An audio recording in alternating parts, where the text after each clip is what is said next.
OTB AM. With Gillette, put your best face forward with our new and improved razors. Right, a very good morning. It's 7:30 on Monday, the 15th of February. Eoin Sheahan, good morning to you. How are you? Good now. How are you? Well, you know, we got beaten by France yesterday. It's a game that's proving difficult for people to fully understand exactly what the hell happened. Didn't the 2 points at the end flatter us a little bit? Weren't France actually a good bit better than us? I think I think we got that impression last year in the France game as well, that you get the feeling coming away from the games that France maybe didn't show how impressive they can be in a lot of these games. Maybe if you're a French fan, you actually kind of worry about your team a little bit, that as this World Cup cycle rages on, you might actually worry that they don't have the ruthless edge that a team like the All Blacks might have if your ambition is to win the World Cup. I'm sure that'll come over the next couple of years, and by no means can Irish people throw stones from their very tender glass house at the moment and criticise another nation. But France haven't been able to put the foot on Ireland's throat in the last two occasions. I firmly believe that Ireland were easily second best in the last two occasions that they played them, and were left off the hook in terms of a bonus point win for France, or like a bit more of an embarrassing result for Ireland. Yeah, it's hard to know exactly how to feel after a game like that. Like we have a 9 and 10 who are very inexperienced in international rugby playing together. Everybody's given out about the quality of our attacking play, but like, I don't know. Like, do you make a judgment and say this is of a piece with all the rest of our attacking play, or do we actually look like we're more creative when we have Sexton and Murray playing? And I don't know. The trouble is that the body of evidence you have on which you are making any judgments is so small and so short, and the rush to be definitive. Mike Catt's a failure, says a lot of people out there. Sack the head coach, says a bunch of other people on my Twitter feed. I'm like, really? What? You know that this coach is a failure on the basis of what we've seen so far? Or actually, are there not some clear signs that there is progress being made? But that progress doesn't come in a straight line. It comes in dribs and drabs and bits and pieces here and there. And then there's other aspects of it that are absolutely, like our defending has been catastrophic at various parts of both of the matches in the Six Nations. And you go, well, that looks like a pattern. That looks like the type of thing that we shouldn't be doing. And that looks like one of the things that are most fixable. So I'm at a loss to understand exactly where we are. Yeah, like there's probably going to be a lot of premature calling for the head of Andy Farrell this week, all right, because it's been fairly lackluster and maybe uninspiring is how you might describe yesterday, that there's enough pluckiness around the squad to ensure that they don't get hammered by a team like France, but there probably isn't enough invention to ensure that they beat a team like France, and that's the problem. It feels almost as if Irish Rugby had the opportunity to cryogenically freeze the situation in 2018, they would have done that. They absolutely would have just pressed pause and kept this team forever and cling on to the way of rugby that was winning games in 2018, and didn't really pay too much attention to the future. It obviously bit us in the ass when it came to the midterm, which was that World Cup, and it's going to continue to bite Ireland in the ass for the next few years unless they actually start to realise that maybe reinventing how they think about the development of young players, or the fast tracking of young players, unless that probably changes a little bit, we're staring down the barrel of a quarter-final defeat in 2023, and that is an inevitability at the moment. There is no other way you can make a case that is not going to happen, and maybe that doesn't matter. Maybe we want to go out and win the Six Nations next year, but I don't know. Maybe we should. I think if we were to do the Grand Slam both times before the World Cup, we would still, I think, having learned the lesson, be good heading in going, well, no point in doing anything, no point in even turning up, we're getting knocked out here at the quarter-final stage in the World Cup. Just on the point about, so the last time that we beat France in 2018 and did the Grand Slam that year, it was like a last-minute drop goal from the depths of hell, which included a fluky crossfield kick that was miraculously fielded on the touchline by the leaping salmon of Keith Earls, right? Like, the margins between defeat and victory. We had Billy Burns playing his sixth game, first proper full start in a game against a Tier 1 nation, and we're still within a score at the end. So that's the bit that you're like, well, they're obviously doing quite a lot right. While at the same time, I felt like France would be very disappointed that they didn't score 25 points in that game. It felt like they left about at least 10 points on the field. There was a butchered try just at the start of the second half that was going under the sticks after shoddy defence from Ireland, and then there was the kick that hits the upright with 5 minutes left to go, which was an easy kick for an out half. Even the computer was predicting that he was going to score it. It felt like they could have killed us in many respects at the start of that third quarter. It felt like they were killing us. I definitely got the same impression that there was a sort of hanging on, and Ireland almost need to play the perfect game to win that sort of match yesterday, whereas France were far from perfect, and they did win the game yesterday. And it's hard to know what that comes down to. Maybe it's just raw talent. Maybe this generation of French players are just so good that they can play at 60% and they can beat Ireland at 85, 90%. But then you look at some things like the individual errors that are fairly catastrophic, and how Ireland have conceded. I would say the majority of the tries that they've conceded in this season's tournament, you're kind of left ruining what happened in the build-up to a lot of those tries, whether it's a winger jumping off the line and maybe getting a little bit of rush of blood to the head that is costing Ireland. But that's how it seems. We don't know if that's how they're being instructed to defend, or we don't know whether or not that's an individual error. And that's the debate that we saw play out on TV yesterday, the system versus individuality thing. It's something that's, I guess we've had a conversation about quite a bit when it comes to Ireland's attack, and we had that conversation under Joe Schmidt. And I guess the idea of the individual was taken completely out of Joe Schmidt's attacking philosophy. Maybe now there is a bit more of an onus on the individual, and maybe that is the same philosophy when it comes to the defence. And as a result of that, if one person cocks up, the whole team is going to suffer, and it is going to seem like a much bigger disaster than it really should be. Yeah, Paul O'Connell is getting immediate praise for the fact that the maul has returned, the line-out suddenly looks much better, and maybe that's because Herring is finding his mark, and like if they could start Ronan Kelleher and his line-out was to be as good in terms of the success rate as Herring's is, then you'd be like, wow, this guy's a coaching genius. Because we haven't seen that just yet from Kelleher, and that's the one thing that we really miss, because he's clearly a sensational runner, and the power and the strength that he has as a defender as well would be great to have in the team.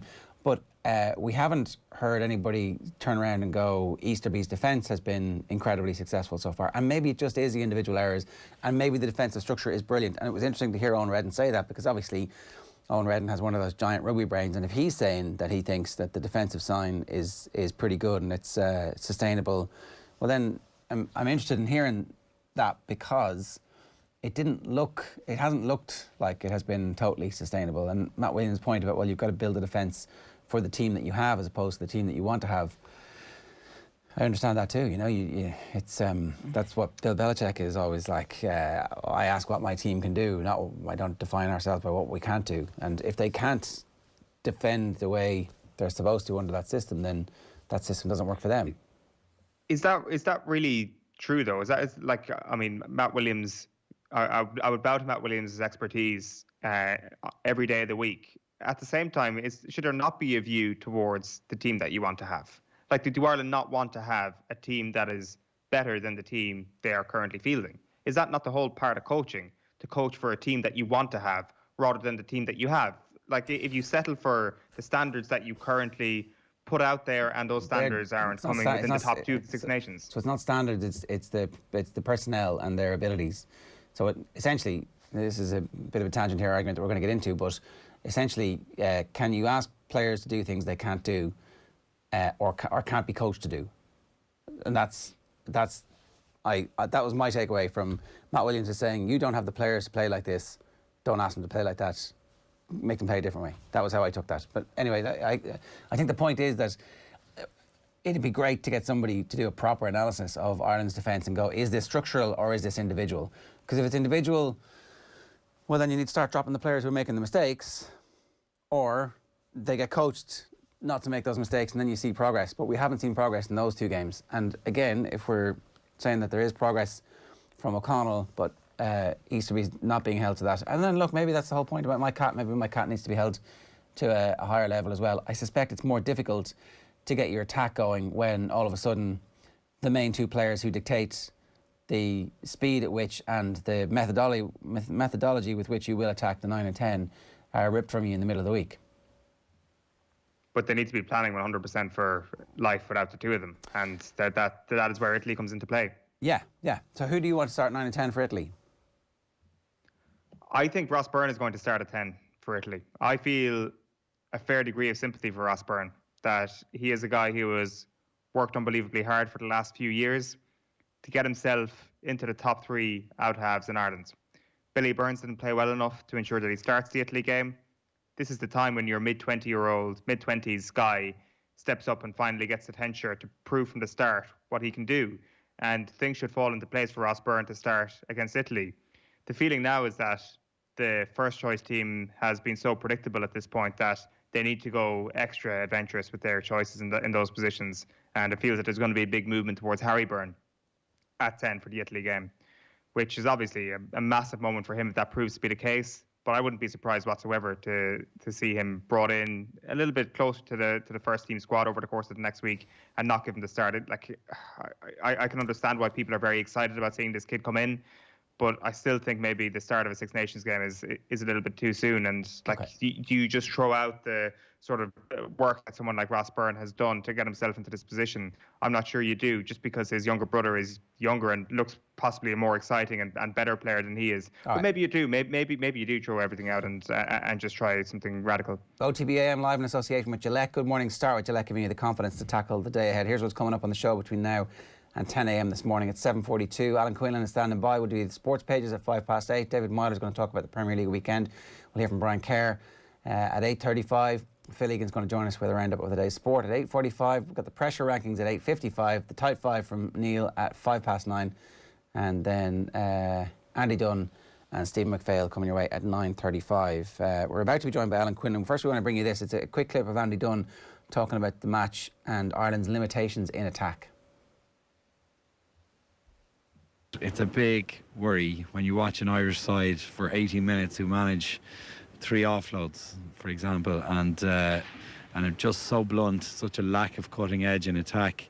It's unfortunate. It's a pattern that has continued from the tail end of the Joe Schmidt era, and now it's arguably more blunt. We're not using the clever kind of starter plays that Joe would have used with the team that gave us some level of creativity in attack. That seems to have faded from our game. So now it's lots of hard work, lots of effort, but very little return. Alan Quinlan, good morning to you.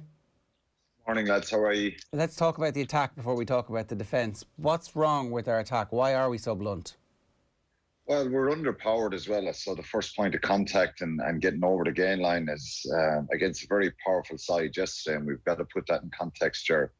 The set piece was good, but we weren't really making any sort of inroads over the gain line, so that makes the attack more difficult. A couple of times, James Lowe's try that he was tackled into touch. I think that was really good attack. The line-out maul, they rumble forward 10 yards, good execution, little wraparound pass to get Keane going out wide. France scrambled across really well, and just millimetres. James Lowe got to try. Ireland possibly 10-0 up if they get the conversion. But I just think we kicked the ball too much yesterday. We kicked well at times, and then kicked really poor at other times. Who decides if we're kicking? Can I ask you about that? Let's tease that out, because there's stuff doing the rounds where Ireland turn over the ball a couple of times, and instead of passing the ball out the back line, when the back line is fully formed, we kick it away. It happens first minute, it happens a little bit later on in the second half as well. And the first one is Billy Burns, and I think it's actually Gary Ringrose who kicks the ball away in the second half. Why are they kicking those balls when this is an opportunity for them to attack the French backline? Because it's a tactic that was probably dictated by the weather pre-game, where the conditions were horrendous, and they wanted to not play in their own half, obviously, but play for territory, challenge the French back three. There was probably, even going into the game, I thought Dunne could be susceptible to the high ball. He was magnificent yesterday. He's not the tallest guy that you're going to meet, and he won a lot of those aerial battles from very, very good kicks at times. But if you want to build that tempo and pressure and really stretch France and make them put in the tackles, I think you've got to be have more cutting edge in attack. And that one from Billy Burns was glaringly obvious. Ireland turned the ball over and it goes straight back to him. And it's a communication thing as well from Henshaw and Ringrose outside to try and move the ball. France were very, very narrow in defence, and there was a great opportunity for Ireland to put the ball through the hands, and we probably didn't do that enough. So it's game management, and it's identifying those options that are in front of you. And we've said it for so long about Sexton and Murray, their decision making over the years when Ireland have been successful, and their ability to identify space, and it's a confidence thing as well, Jerry. You know, when your confidence is low, and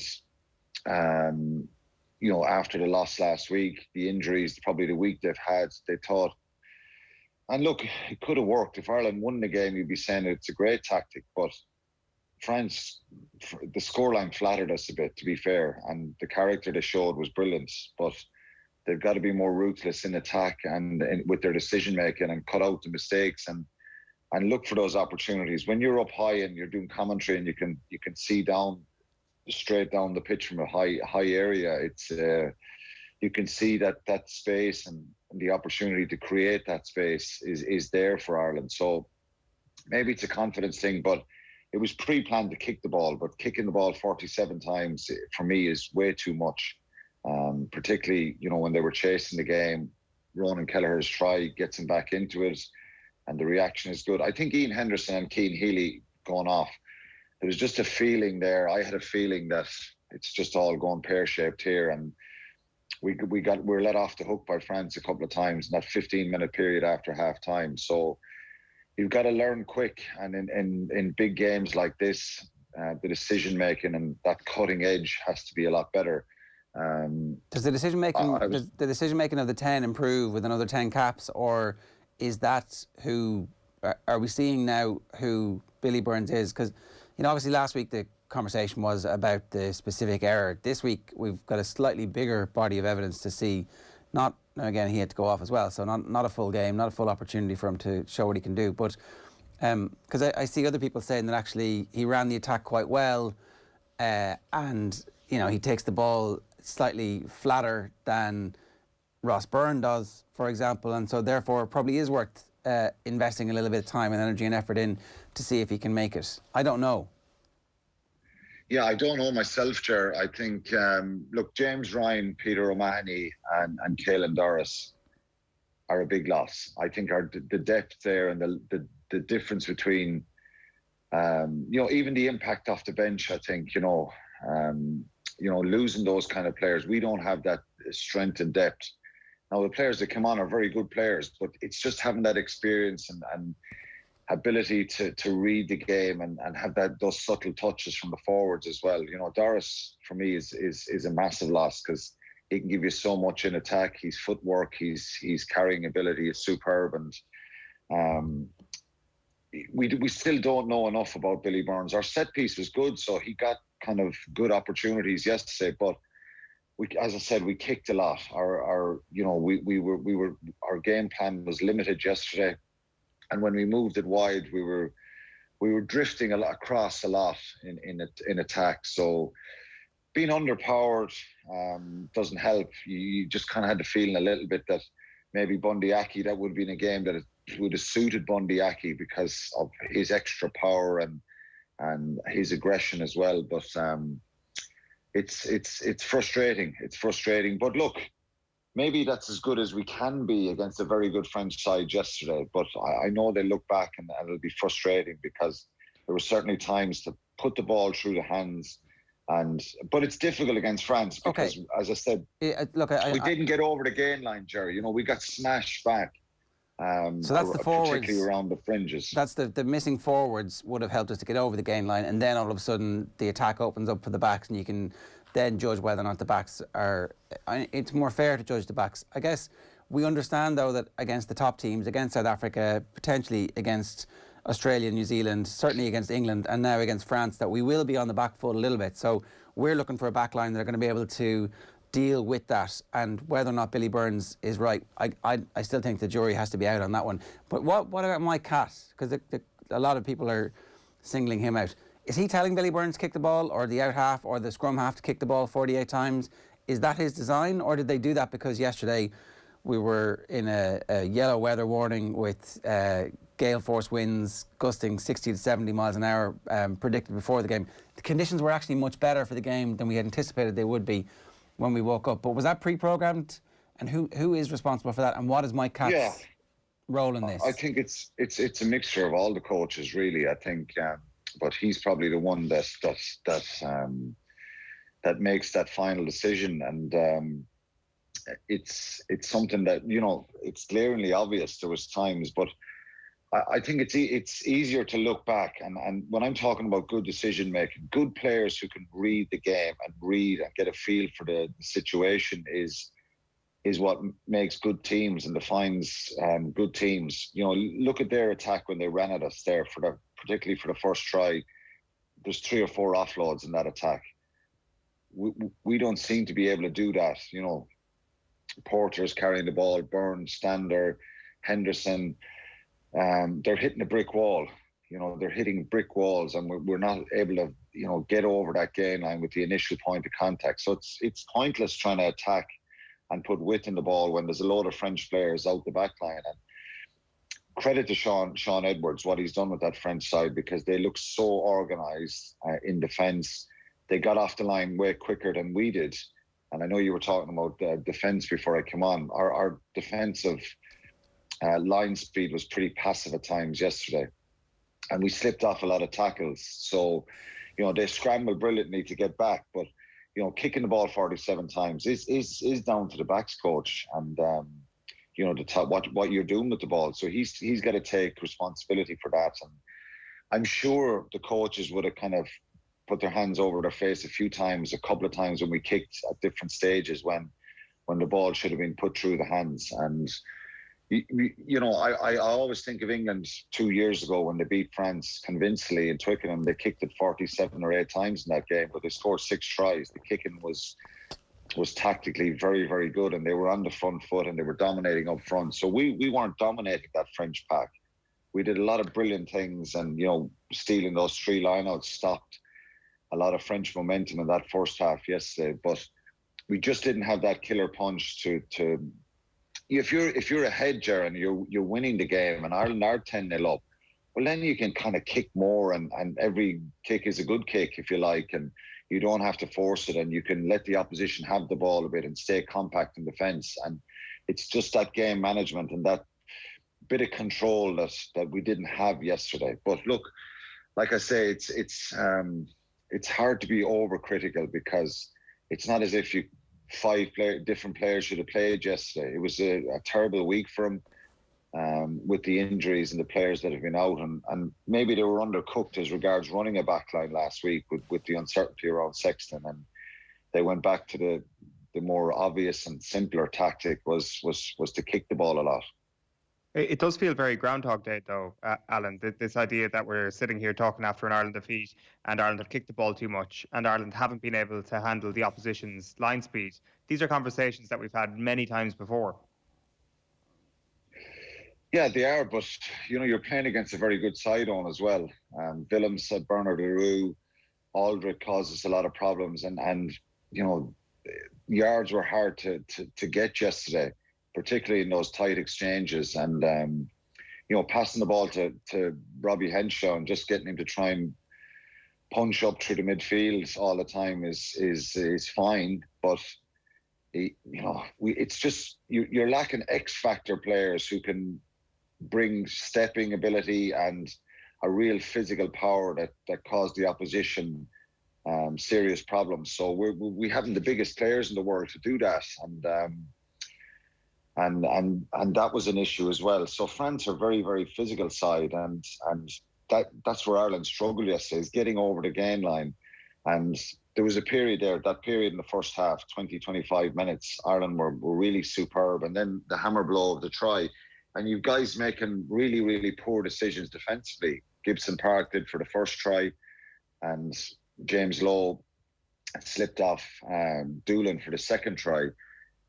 Maybe France would have scored on other occasions if they didn't get those tries. But, you know, in the build-up to that try, players falling off tackles, offloading out of the tackle, and Dupont was exceptional. So we don't have a Dupont. We don't have that kind of X factor in the individuals. They're all decent players and very good players, but we have to try and blood some more players and find that extra little bit of power. If we can't find big, powerful guys, we've got to find really good footballers who can create space against the bigger teams. And that was probably disappointing yesterday. When you look back, that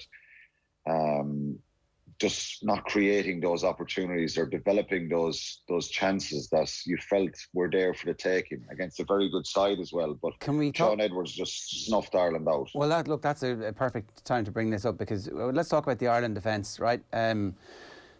It's successive games now where glaring defensive errors have happened. There was a debate in the Virgin Studios after the match about whether or not this is a systems versus an individuals issue. I don't know. I'm really interested in what you think is going on, because, Andy Farrell is a renowned defensive coach. He now has a full-time looking after defence coach in Simon Easterby, and that combination hasn't produced Ireland's best defensive performances. I also think that, saying, we only conceded 15 points against France. I mean, we didn't really. If there was an XG or an XP in rugby, France should have scored a lot more. That at the start of the second half, they should have run the try in underneath the post. That would have been another 7. There's a fairly easy missed kick. All of a sudden, you're getting to 25 points conceded at home. It wasn't a great defensive performance from Ireland, was it? No, it wasn't. And if you look at the 4 tries, Jared, that they've conceded in the championship, the 2 against Wales and the 2 yesterday, they all could have been prevented. I think it was at times getting too narrow. Players just look. It can happen where you fall off a tackle, and that can happen. But I just think it's the read. James Lowe ones yesterday is probably the hardest one. Doolan, he just bounced off Doolan, but he's got to probably go lower there and make sure that he smothers. If he's going high, that he smothers him. He just bounced off him, and in the build up to that penalty try yesterday, they won a really good ball off the lineup, but we were very passive off the line. Ross Byrne, Robbie Henshaw, Gary Ringrose, really, really passive. I thought our aggression and that line speed should have been a lot quicker, and we invited them on a little bit, and we were sitting back on our heels a little bit, waiting for some of those tackles that, France, and it's no surprise for me for Edwards. At times you think, God, France must be offside. They must be offside, but they're just pushing the pin of the collar, that defensive line, so much. And that's just down to him preparing his team to just take away that space. And he's done it just so many times with Wales, whereas we're not. I just felt we weren't getting off the line quickly enough. And that, in that dominant period they had in the second half, they seemed to be getting a lot of traction getting over the game line. Is that because, does the line speed come about because we're not sure what we're trying to do in defence? No, I wouldn't say we're not sure of it, because a lot of this stuff is our first and second phase. And look, the desire to make the tackles is there, but I just think we can be more aggressive and quicker off the line, and have more, it's not desire, but just more energy in sprinting across the line. And maybe it's something in the legs. It was in the second half. I think we were better in the first half at it, but it's maybe it's gone out of the legs from the effort level put in the first half. My big worry in the first half was that how taxing it is in Ireland. It's at times nearly all the time it's harder defending, and it takes more out of your legs. But the effort that Ireland put in and the energy, and I thought it was they were brilliant in that first half. Just didn't register on the scoreboard, but going back to the defence, the 4 tries we conceded were preventable, and they were all down to, for George North's try last week, Henderson stander way too narrow at the side of the ruck. Look, it's unfortunate the ball pops out of the ruck when Navidi scoops it up and it lands in George North's hands. That happens sometimes, but James Lowe came up and in for the Reece Zammit try. Gibson Park comes up and in yesterday on Fiku when Ruddock had him. The initial point of contact from the carry from Fiku up the middle of the field, and then when they switch back to Doolan, James Lowe's got to wrap him up there and stop that. The structure is an issue as much as the individuals. The structure is. I think the only thing I'd say about the structure is just getting off the line a bit quicker. The organisation is fine, and look, they'll get better at that. I don't have an issue with that. I think it's individual errors. It's individual errors that cost them, and against a very powerful side. If Ireland won the game, we'd probably be saying, look, we were fortunate on occasions, and you've got to ride your luck a little bit. But I think the 2 tries yesterday were just that bit soft that we gave. You could argue that, look, they had other opportunities, but even for that try just after half time, Julian Marchand goes straight up the middle between Herring and Van der Fleer. That's something you wouldn't really expect to happen. Something that shouldn't happen. Straight up tackle between 2 forwards there like that. And they probably should have scored under the post. Dupont passes and it hits Willemse in the head and goes dead. What Simon Easterby would be frustrated about there is that is 2 forwards just missing that tackle. He goes straight through the middle of them. And that's the disappointing part. So it's not a system thing, I think. And look, they'll get better. I think they, if they can take the positives out of this game, and again, it's a harsh lesson and we keep repeating it. You said it on. But maybe we're just, the quality and that step up to the next level is just not there at the moment. And it's something we've got to absorb and take. And do we need to be overcritical? Are we good enough? Do we have world-class players? How many Irish players would be on the Lions team at the moment? And that's probably where you look at it. And but they've got to dust themselves now and try and win against Italy and Scotland and England, which is very difficult because whatever about losing a couple of games in the championship, if you end up only beating Italy, which is a real possibility now, well, that would be a disaster. I know we're in a rebuilding phase, but that would be a disaster. And there's more pressure on the team now to get a performance in Rome. Well, it would be a bigger disaster if Italy was the only win they got and they didn't even utilise the Italy game to be experimental with. So I guess Andy Farrell has to experiment against Italy. What changes would you make, Alan? How experimental would you be? Yeah, well, I think the fly half position is the big debate, and do you bring in someone like Harry Byrne now and give him a start against Italy? What does it say to Ross Byrne and Billy Burns? They're 2 very good players, but are they top-class international players that potentially that you need? You need to be successful if you're going to win and compete for Six Nations or even go beyond the quarterfinal of the next World Cup. And we have to find a replacement for Jonathan Sexton, and he may still be there. I think if he was there yesterday, he would have made a difference. I think his leadership and his decision-making under pressure, particularly the decision-making under pressure, Sexton rarely makes a bad decision under pressure. He's sharp. He's a good reader of the game. And I think, to develop someone like that isn't a quick fix solution. So it is an opportunity to look at Harry Byrne. A lot of people saying during the week, look, he hasn't enough top quality games played with Leinster in Europe.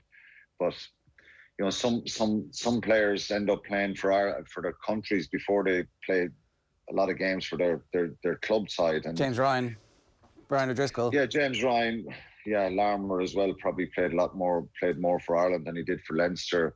I think if you look at Intimac and when he played with France, probably his first 10 or 12 games for France were average, and there was a lot of errors and mistakes in there.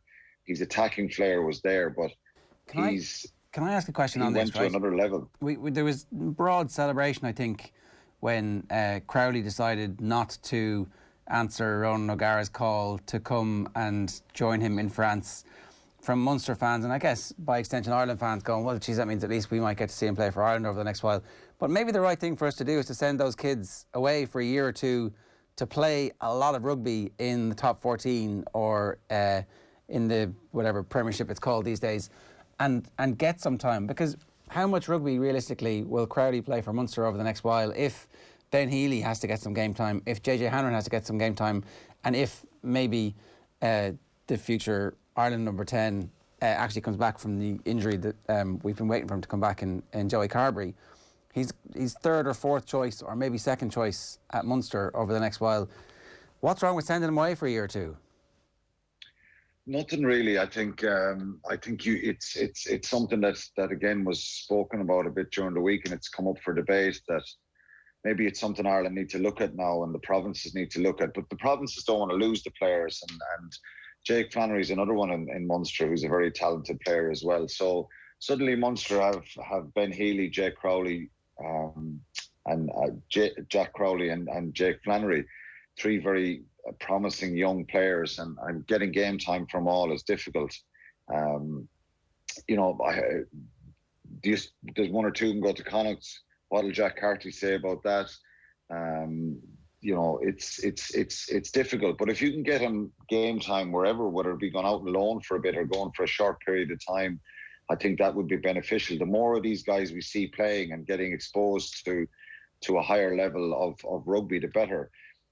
You don't just send them out for the sake of it, because a lot of these players will be developing in the provinces anyway. But game time is crucial at this stage, and maybe we'll see some of that happen in Germany. Maybe it's the right thing to do now to look at that, because you know, with the, I wouldn't say it's lack of depth. We want to get a player or get 1 or 2 players challenging Jonathan Sexton, trying to get to that same level, because at any level, for any team being successful in international rugby, you need a top quality fly half, and there's potentially a couple of them there. Hopefully Carberry can come back and have a lucky run without any bloody injuries and get some matches under his belts. But it's definitely something that a debate that's going to rumble on to try and get these players. You can't just ship them out everywhere here and there. But no, but we could like if Crowley had gone to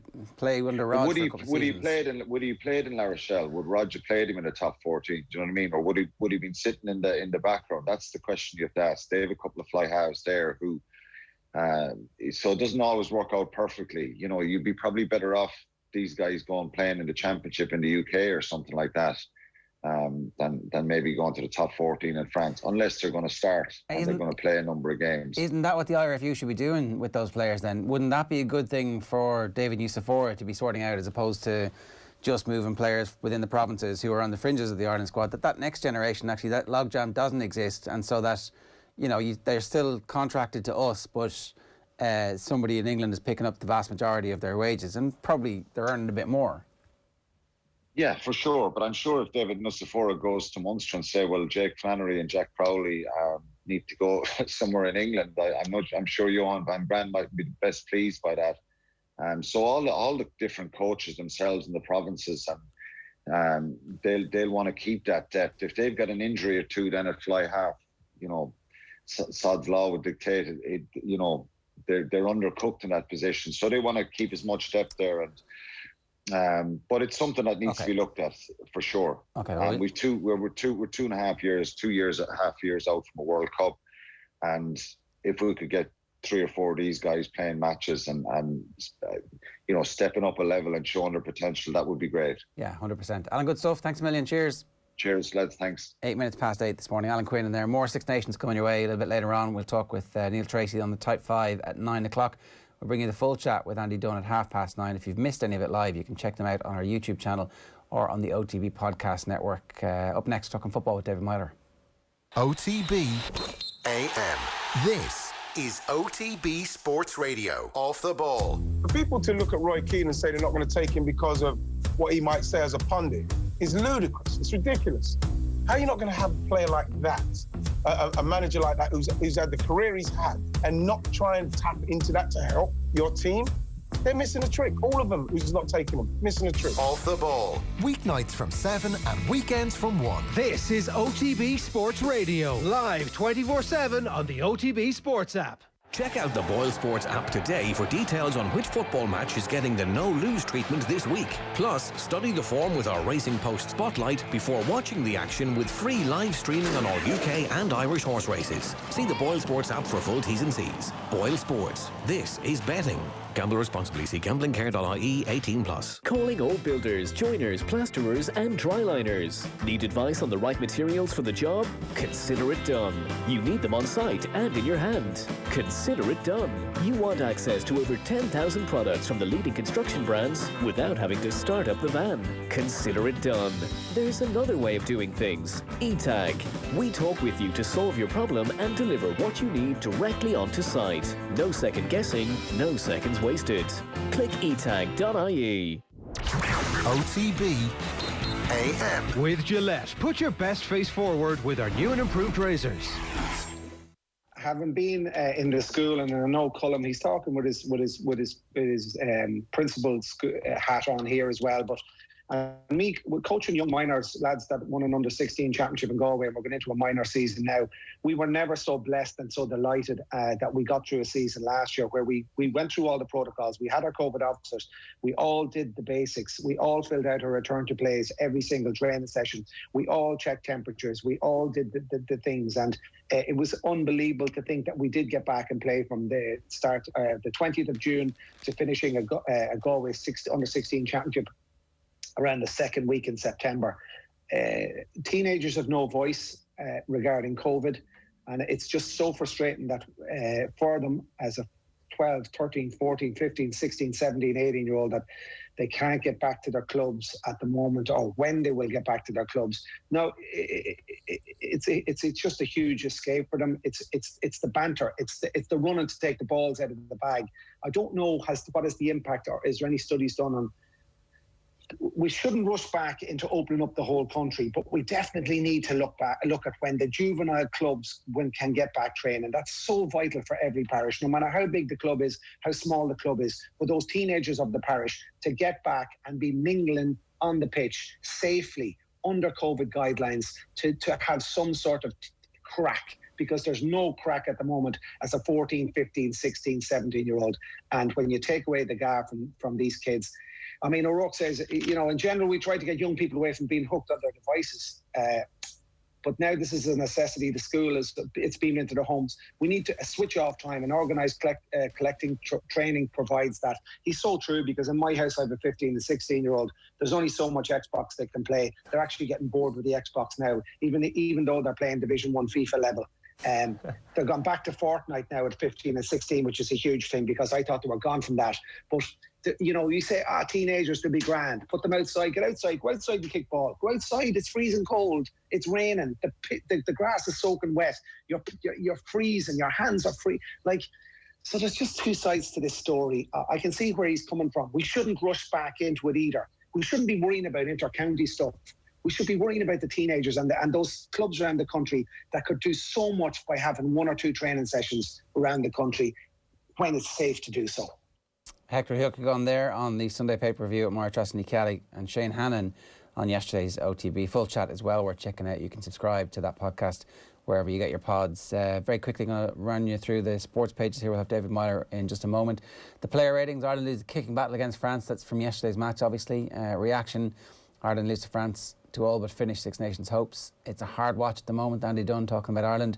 We're not going to let them run away with it, says Ole Gunnar Solskjaer on the title race, as Manchester United are letting Manchester City run away with it. So Ole Gunnar Solskjaer incorrectly diagnosing what they're doing, and Les Bleus keep Grand Slam dreams alive with Ireland win. They were certainly celebrating like they were on track for a Grand Slam in the aftermath of that game there.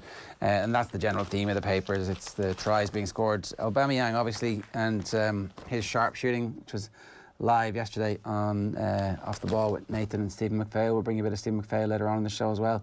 That's Rhys Ruddock with his head in his hands there. Ole the Hokey Cokey. Now manager and skipper say United are in the title race, but they're not. We all know that. Backs against the Gaul. Worst start in 23 years. It's a good headline, right? That's top of the morning to you. No, you're not impressed by backs against the Gaul, Owen? Jesus. Oh, sorry. I thought you were just throwing that out as a statement of fact. Yeah, habit of morning, no question. Andy's not feeling too blue. And Broke Park, also pretty good. GAA is facing 60 million loss over 2 years due to coronavirus. O'Rourke says Ulster clubs may go it alone on kids training. So that's Aidan O'Rourke who's talking about that, saying, I'd say in the 6 counties you're looking at clubs going at the Ivory Tower in Croke Park and go and stuff themselves, and they will run their juvenile training sessions for kids. It's very interesting. Aidan O'Rourke is breaking ranks, and he's very critical of what's going on if collective underage training doesn't resume very soon, which is essentially what Hector Hiock was calling for in the newspapers yesterday. And certainly it does seem like there's an opportunity to get the kids back relatively soon. I'm not talking about, again, while Level 5 is on, but that's their story there. Carlo Keane has that. A GA chief should be knocking down doors to get our kids out playing again. Yeah, as soon as it's safe to do so, I suspect. And that was the qualifier that they had, that Hector had as well there. Oh, not again. That is the headline. Instagram making a mockery of anti-racism vow as Martial is victim of vile abuse for the second time after draw. The Daily Mail back page headline, character test. That's for the rugby. And essentially that is that. There you go, the front of the one that got away again. It's the same picture of Rhys Ruddock with his head in his hands. It is 15 minutes past 8 this morning. David Meyler, good morning to you. How are you? Good morning, lads. Ole Gunnar Solskjaer and his captain reckon there is a title race, but there's no title race, is there? The title race is done and dusted. We can stick a fork in it.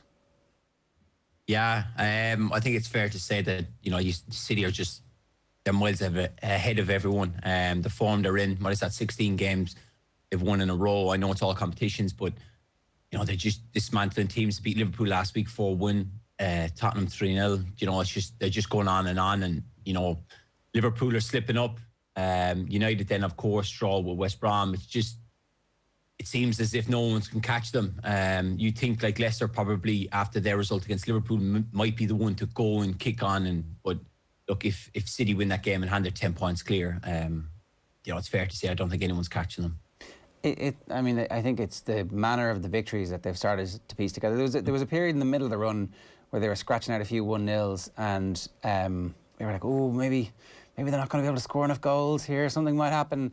But that's not what's happened. What's happened is that they've taken immense confidence from the fact that they won a few tight games, and now confidence is flowing through every aspect of their play.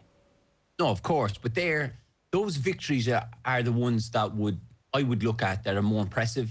It's when they win games 1-0 in that. Because you're used to seeing City play this, dominant football where they just attack. And like you said, they score goals, right? But the games that, say, United, like Sheffield United, where you're conceding, where you're not kind of killing off a game. Liverpool were the same with the West Brom game, etc.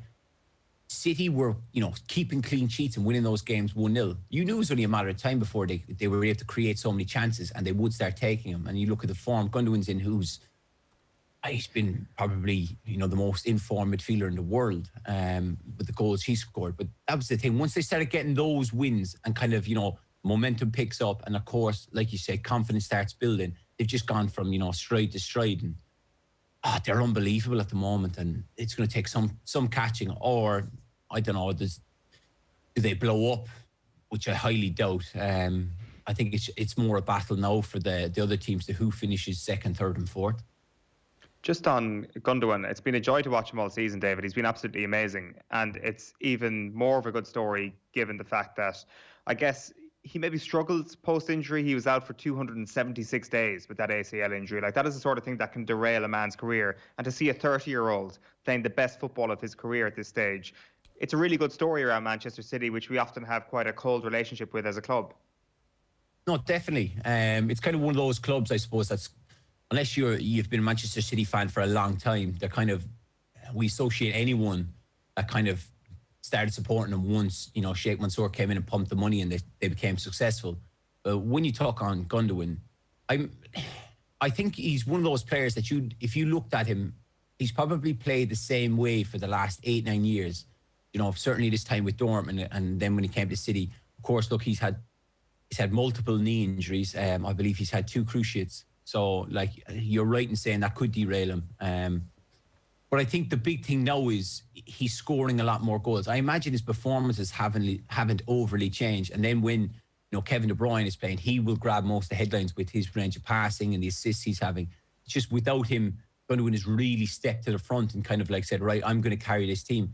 Because if you look at them, they are missing Aguero. Of course, look, Laporte's not played as much with the form of Diaz and Stones. And then De Bruyne has been in and out. That he's really stepped up and kind of like carried the team. Because if you were to say that, those 3 players were going to miss the majority of the season and then, City were going to be so dominant, you wouldn't have believed it. And a lot of that comes down to Gundogan and the form he's been in, because he's an exceptional player. Guardiola, after the game, said, I said many times he could play as a striker like a false 9 and people laughed. So Pep Guardiola is like twisting the knife in all the Ilkay Gundogan naysayers as well. It really seems like Pep is loving this season. He's loving the fact that De Bruyne is out. He's loving the fact that Sergio Aguero is out, and still standing upon his empire that he has conquered and saying, look at this, look at what I've done to you, Premier League. I know, and that's the scary thing, isn't it? But there's often been, remarks of, the squad that they have like the players that they can, call upon, choose even for their starting 11. For anyone who plays fantasy knows what it's like, when you're trying to pick City players, the rotation is unbelievable. Like last week, we're raving about Foden's performance against Liverpool. And then, you go, Gundogan is just still ploughing along. But then there's other players like Bernardo Silva, Riyad Mahrez, Sterling. Like Sterling's not scoring the goals that we've seen him score over the past few seasons. But yet they're still, dominating the Premier League, which is unheard of. But it's just, it's all Pep. Pepe's an unbelievable manager. You can say, and people are quick to say, like, look, he spent 200-300 million on the defence. But at the same time, he still finds ways to get these players to keep turning in performance. And certainly with this year and the kind of, how manic it is with the games that they're playing, they're still, and you could, I believe that they'll win a domestic treble. I think that they'll win the FA Cup, they'll win the League Cup, they'll win it, and the Premier League. It's just a big one for him, and the one that, Manchester City are really chasing is the Champions League. And can they win that? Now, that is where he's going to need De Bruyne and Aguero for something slightly different. A player that can, rather than going to win, is kind of controlling the midfield now in these games in the Premier League, but in the Champions League, you're coming up against the best teams in Europe, that you're going to need 2-3 game changes on the pitch. And if he can get De Bruyne back, or one, Aguero back as well, then a lot of teams will be fearful of City. Aguero's on the bench yesterday. Go on, sorry, on. What I mean though, George, is like, it's all good and well being on the bench, but he needs Aguero 5-6 games of 60 minutes, 70 minutes, because he's not played enough football that he's not going to be able to come straight back in and be like, right, I'm here, guys, I'm back. I'm back up to speed. He's going to take time to get back to the level that we know Aguero can get to. It felt, David, back in September when they got smashed 5-2 by Leicester City, that there was almost an inevitability about how this might end for Pep Guardiola. And now there's an inevitability about how they're going to go on and cruise to this Premier League title. Are you surprised by how quickly it turned around, or how dominant they've actually been at certain times this season, given what we saw in the first few weeks of the season? Well, I've always said that City were well capable of putting together a massive run. Now, I didn't expect 16 games or whatever, in all competitions. I didn't expect that, but they were definitely capable of winning 5, 6, 7 Premier League games in a row. There was no doubt in that. It was more a matter of case of when they started. Now, if you remember back to the Tottenham game where they lost, like Tottenham were top of the table, then City were 8th, I believe. And then they've just gone on and they've beaten everyone since. And I remember Pep coming out after kind of saying, we're going back to what we do best. And now they just go and they just play and they just dominate and they just keep they keep the ball and they suffocate teams. And then when when the chances do arise, they're keeping them. And like you said, they were winning games 1-0 and whatever. That was the big thing. City were leaking goals every now and then, but then the form of Diaz and Stones, they've been able to keep clean sheets, which has kind of been a big thing for them. But it's no surprise really, because they've got so many incredible world-class footballers. I just wanted to talk about the defence, because we'd been having a debate on the show. I felt like John Stones' performance and improvement for me was one of those things that was going to be sustainable, because he's fulfilling the potential that had been there. There was an argument being put forward that actually it's just because he's suddenly beside somebody who's good and therefore he looks great. Everybody feel bad. He's an amazing defender, but actually it was because he was beside Paul McGrath. It's all those Liverpool defenders. They all look great beside Virgil, but actually Virgil's the glue that knits it together.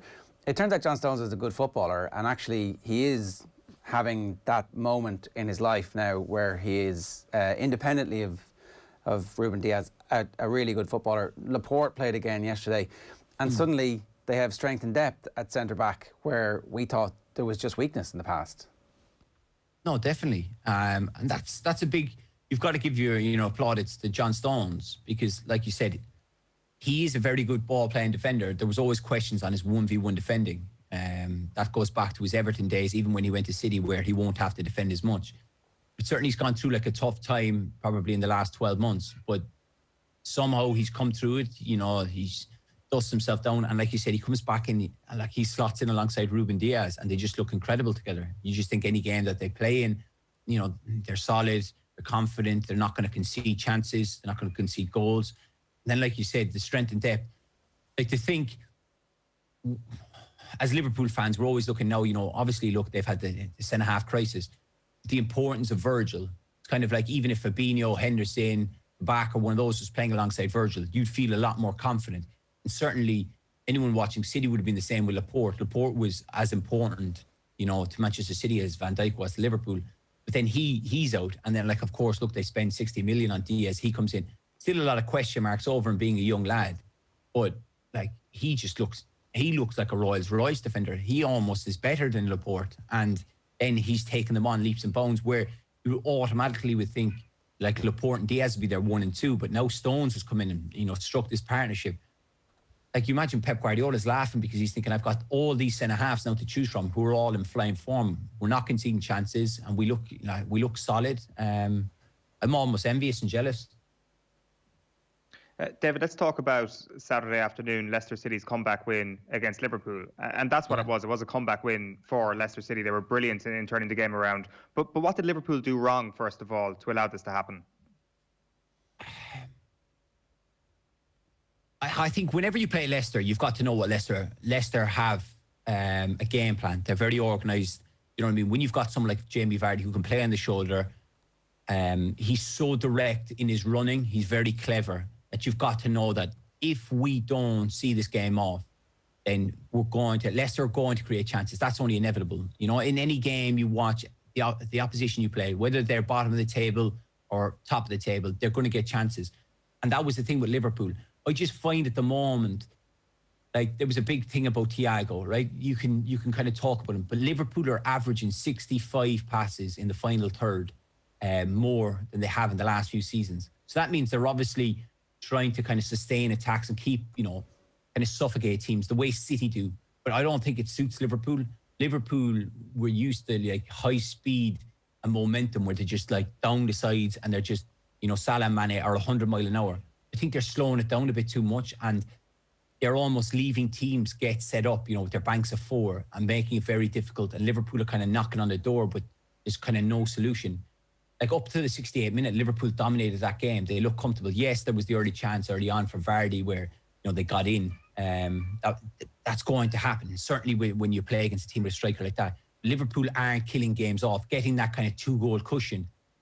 But it's still it's a moment of madness that, you can be 1-0 ahead and then within 7 minutes you find yourself 3-1 down.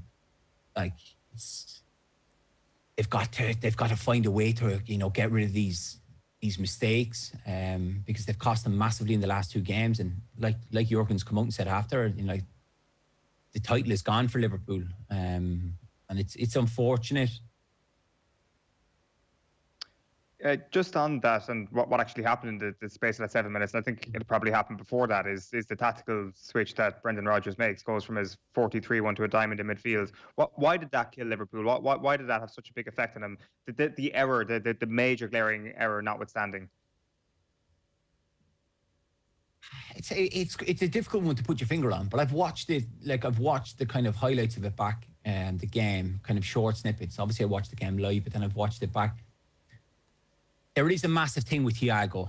There's no doubting he's an exceptional ball player. He's incredible on the ball. But the big thing for me is he presses a lot differently than the other midfielders in Liverpool. And at times, he's charging. He's quick to go to the ground. I don't think he's a good tackler. And he gets caught out of position and he gets popped round. Certainly, the big one is, the third goal, Harvey Barnes' goal.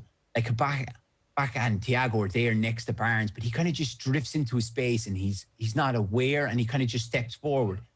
And before you know it, he's out of the game. And there's a number of times. Now, I don't know, is that a case of it's going to take him time to get used to the way Jurgen Klopp plays, and certainly say Wijnaldum, whoever it might be, Curtis Jones, Henderson in midfield, kind of link them 3 together. He just charges forward and he's kind of caught out of position and he gets popped round.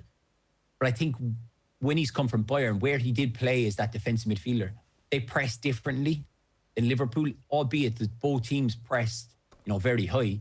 I think at the moment he needs to almost sit down and go back to the drawing board, like Thiago, no, not Jurgen, and kind of figure out what way are these going.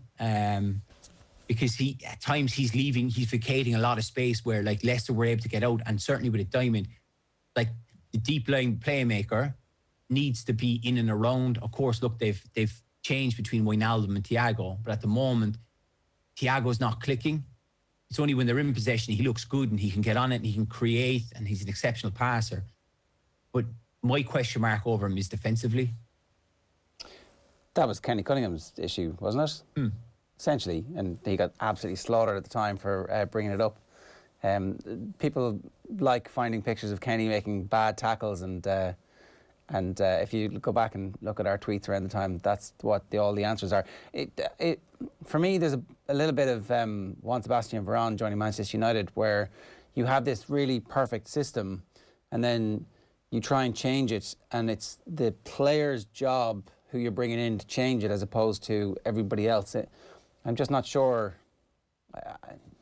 Maybe that's a completely incorrect comparison to make, but because obviously they're different styles and it's a completely different era. But it just feels like it hasn't been the slam dunk home run that everybody assumed it was going to be, because a good footballer like this is always going to add. But sometimes, when that Liverpool team was so well balanced, that actually the transition is far more difficult than just adding something else in. No, definitely. And I think that's the big thing for Jurgen, is Jurgen's always been able to identify players that can kind of slot into the system, that nothing changes. Like the midfield of Fabinho, Henderson, Wijnaldum was full of energy all the time. Now Fabinho isn't quick, but he reads the game exceptionally well. That's the difference. And like I didn't see Kenny's full piece. I saw like bits and pieces of it. But the problem with Thiago is he presses differently than the other players. And as much as people want to say, oh, he's wrong or he's right, you can see that in the Leicester game. Like if you look at even, for the free kick that Maddison scores / penalty with VAR, fine, right? But he charges out and he commits fouls. Did the same against Manchester City. Do you know what I mean? There's moments he charges out and he gets caught in the wrong position. So it's a case of it's like almost, the best way I could describe it is, in the past, Liverpool have always pressed together as a unit. So you'd have the front three press together, then the midfield would be solid together and they'd press together. Thiago was almost pressing on his own, that they're not linked together. And at that moment, if you press in ones and twos, you will get played around. This is the Premier League. They're playing against the two games that brought up for City and Leicester. They're good players. They find ways to play around you. That's the big thing. And I do understand like what you said about Kenny, because Thiago he's not doing it with the others. So when you do it on your own, it's very difficult and you will get caught out. And Liverpool have found that. He's been caught out several times. Can you fix that in the off-season? Yeah, of course. Or do you just decide that actually, look, sometimes these things don't work? No, that can definitely be fixed. But at the same time, like Liverpool playing the Champions League this week. So like, he needs time to be able to understand the way that the Liverpool team press. That can easily be fixed, because look, any good coach, any good manager would sit down and they'll talk their player to, and the player will identify where am I going wrong, what's wrong, and they'll be able to correct that. It's not as if we'd be having a totally different conversation if I said, look, the other two midfielders are pressing and Thiago's just standing still. He's doing nothing. He is pressing, but it's about just changing the way he presses to suit the system of Liverpool. This is where Jurgen Klopp then earns his cash, David. This is going to be obviously the most important thing they do in the off-season. It's not about who do Liverpool sign. The questions will be around, and no doubt that'll be the big talk about who do they sign to fix this midfield. But actually the big challenge for him is how do they get Thiago in line with Klopp's pressing system. That pretty much, from what you're saying, sounds like his number one priority this year. No, definitely. No, we've seen, look, Jamie Carragher's obviously done a great little piece there showing the big transfers that Liverpool signed, the key moments to kind of take them on. And I definitely do think that Liverpool do need to sign some players. I definitely think they need to get someone, probably a striker, as much as I love Firmino. And everyone who listens, watches, knows I love Firmino. But they need someone to push him. He needs someone that really puts his place under threat, in the sense that, like, whether that be a number 9 who scores goals. I do think that, like, people have said about another centre-half. Look, I think we've just been very unfortunate. All the centre-halves that we have are out for the entire season. So that's a big thing. But they'll all be back next year, which resolves that problem. Of course, there's the question marks over Wijnaldum with his contract. Does he stay? Does he go? I don't know. But I definitely think Thiago will come good. Jurgen's clever enough, and he's a well-experienced manager, and he's very good that he'll be able to, tweak that, put a bit whatever he needs to, that tactical information into him, and he'll get him right. I've no doubt in that, because he's an exceptional footballer. Like Thiago is gifted, and he's been gifted for a long time. There have been says like he's at the end of his career, he's 30. He's not. Like he's completely fine. It's just that he needs to alter a few things to be able to fit the system better. On Manchester United then, 1-1 draw with West Brom at the weekend, David. I guess the tone has changed entirely from can they contend in this year's Premier League to were they ever actually Premier League title challengers? And it kind of feels like that they've been in second place almost by default here. And you feel a little bit of sympathy for Solskjaer trying to talk up the fact that they can still push Manchester City here, despite the fact that the gap is clearly massive between the two sides. Were they really in a title race? In your view, was this all just a little bit of a fake title challenge in front of us? Some of my best friends are United fans. They used to wind them up saying, you won't finish top four. Look, they were in a title race. You know what I mean? You can't get away from that. They were thereabouts. They were knocking on the door. Of course, you'd say the same about Leicester and Liverpool. But I think City have just kind of blown everyone out of the water. In regards to yesterday's game, United, I think the biggest thing that's killing United is it's almost like Liverpool. There's too many touches. They're kind of too slow.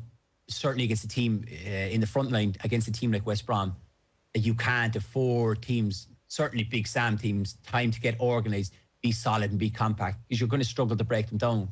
I just felt like, certainly with Rashford, you're kind of taking too many touches in around the thing. It's got to be quick 1-2s, play at that explosive pace that we love to watch Rashford play at, and kind of get your shots off. At times it was just kind of too many passes, too many touches. They're trying to almost score the perfect goal. But they were in a title race, of course. Look, now I think it's a bit hard to come out and say, look, we're going to fight all the way. Of course they will. They're Manchester United, you know what I mean? They're going to fight till the end. But I just think City are miles ahead of everyone.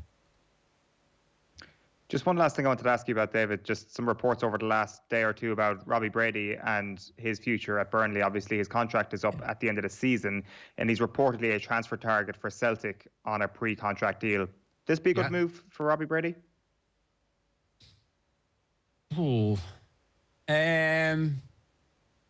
Look, going to play for Celtic is nearly every Irish boy's dream, isn't it? At some stage in your career. Robbie's turning 30 soon. So I'd love to see Robbie playing in the Premier League. I think he's kicked on massively in the last few months when he's returned from injury. He's got into the Burnley team. He's played a lot of football.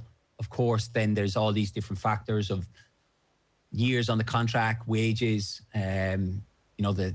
The offer from Celtic might be better. I don't know. I've not spoken to Robbie about it. Of course, look, it would be a fantastic move for him to go to Celtic. But as we've seen, unfortunately, for Scottish football, isn't the same as Premier League football. I'd prefer to see Robbie playing week in, week out in the Premier League than playing for Celtic. But if he goes to Celtic, I've no doubt he'll be a great success and he'll do really well there. And he'll help Celtic get back to challenge him for the Scottish League and that. But I think that's Robbie's decision. It's a tough one, really, because there is a massive lure for Celtic. I had opportunities to join Celtic, but I've just been promoted to the Premier League and I didn't want to turn down a chance to play in the Premier League. Robbie might feel this is the next step in his career. So I think a lot of it comes down to what Robbie wants to do, what Robbie feels. But it's a tough one. The undoubted biggest surprise of the weekend was the fact that Roy Keane's now on Instagram. I know. I was on a call with my mates, chit-chatting, and they said, you won't believe Roy's got Instagram. And I said, no chance. And as quick they were to say, Manchester United are following him. Mika Richards is tweeting or putting it out on Instagram. I said, no chance. So I actually had to message him myself to believe it was him. And he did, in fact, confirm it was him to me. So What has changed? Why is Roy Keane suddenly cuddly? What's going on? I don't know. Because Roy used to hammer me years ago about my social media. I just couldn't believe it. I still wrap my head around. I'm still trying to wrap my head around it, because this is someone who wasn't social media. It wasn't for him. But you know what I mean? He's moving with the times, I suppose. It's 2021. Everybody has Instagram, certainly. You look at even some of the managers. Like I'd say, if you went through the Premier League managers, it's probably more with Instagram than without Instagram. So it is an interesting one, but it's great. How active he'll be on Instagram, I don't know. But pretty active. 2 tweets or 2 posts, 2 days, 1 million followers. It's not bad. Yeah, I know, and that he'll keep growing. It's just I don't know. Like, if he's going to post pictures like he's posting, then great. It'd be interesting to see if he does like a live Q&A or something along those lines. But it'd be certainly interesting. What did you message him, David? Is it Roy.you sort of thing? No, I just asked him. I said, I can't believe you're on Instagram. And he said, he just replied to me saying, about time I dipped into the social media world. So, and what grief was he giving you when you were on social media? What was his anti-social media stance in those days? Look, I think it's the same with everyone. Less talking on Twitter and more talking on the pitch. I think that was the same with everyone else. That was when social media was relatively young and people didn't know exactly what it was. Certainly, but look. Unfortunately, I was on the Saturday show not so long ago. It is modern society. Everybody's on it. It's Johnny Ward was talking about the first thing you see in the morning is your phone. The last thing last thing at night you see is your phone, which is very true. You know what I mean? I only said it to my wife after. I was going, geez, we're both on our phones before we go to bed. You know what I mean? Can you not put your phone down and have a conversation? But that's just the way of the world now. It's the way it is. Everything's on Instagram. Everything's on Twitter. Now the younger generation are on TikTok, everything. It's all growing massively. The world is changing as we know it. It's the days of people going out buying newspapers and that are gone. Everybody reads stuff off the phone. You've got everything on every app. And now Instagram's one of them as well that everyone can't live without. Mark Zuckerberg finally got his claws on Roy Keane. Good stuff, David. Thanks a million for joining us this morning. Cheers. Right, see you, Garrett. That's David Meyler giving us some thoughts there. 0879 180 180 is the WhatsApp number. You can give us your comments if you would like to hear them read out. We'd love to hear from you this morning. OTB AM live in association with Gillette. Good morning. Start with Gillette, giving you the confidence to tackle the day ahead. Plenty more to come on this morning's show. Right now, we're going to bring a reaction to Manchester United's 1-1 draw at West Brom, which was live on Off the Ball. Brian Kerr was on commentary duty for us. Enjoy. Well, Brian, it was 1-1 at the Hawthorns between West Brom and Manchester United. We might go into what that means for both sides, but it was a really entertaining match considering it was a 1-1 draw. Yeah, the difficult conditions today, Stephen. It was very, very windy in the second half. Some torrential rain.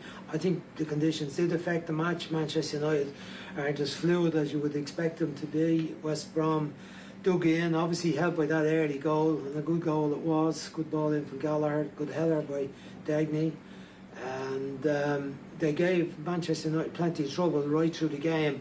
And while United dominated the match in possession, West Brom were always a bit of a threat when they did get forward. I wouldn't say it was particularly counter-attack stuff. It was more build-up down the flanks and any ball that went into the box. Dagny was a real... He was a physical handful, I would think, from Maguire and Lindelof. It's the best way to describe it. I felt they deserved their draw. Yeah, and perhaps Sam Allardyce, their manager, might be thinking they could have got the win, because you'd have to say the balance of play, the first half they were probably the better side. Then Diagne had those 2 brilliant chances in the second half. I'd say they're regretting maybe not putting one of those away and getting all 3 points. Well, you're not going to get a huge number of chances when they're in the position they're in. They haven't scored an awful lot of goals. Just 7 home league goals this season. They conceded an awful lot, 31. So you're playing at Manchester United. You're second bottom of the league. They've only got 12 points, and they've only had 1 win since Sam came in. You're not expecting to get loads of chances. You're defending deep for a lot of the match. You're hoping to get on the counter, that you get something and you might get some set pieces. And that's how it worked out. Get off to a great start, push players forward into the attack. Good ball in from Gallagher, and he out-muscled Lindelof to score. And you, as a manager, I'm sure he was hoping that might be enough. But given the defensive problems they've had, He's said it many times. We just can't keep goals out or get clean sheets. We weren't able to get a clean sheet again today. Took a great goal to break them down. Brilliant finish by Fernandes. But so there will be annoyance and frustration for West Brom that they had clear-cut chances in the second half of the match and probably could have won the game had they got that lead goal. Is survival too much to ask for that West Brom team now? I think so. 12 points, 24 games in now, 14 games to play, 42 points to play for. I can't see it. You know, they're going to need to get, if you say to get to 36 points, they need 23 from where they are now.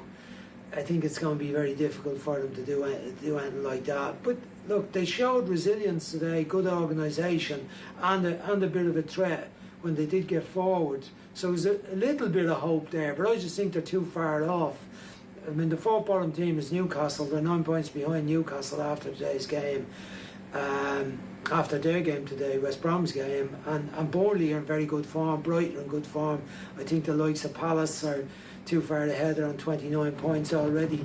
So I can't see it. I think the bottom three at the moment will be the bottom three when it comes to the end of the season. Which would be huge because Sam Allardyce has never been relegated before. But to ask you about Allardyce and his decisions at the back before we move on to United, young Darragh O'Shea, who we mentioned in the commentary, Brian, he's been really good for West Brom this season. And to think back games against Manchester City away, at Anfield against Liverpool, you could argue he was their best defender on both those nights when they got good results.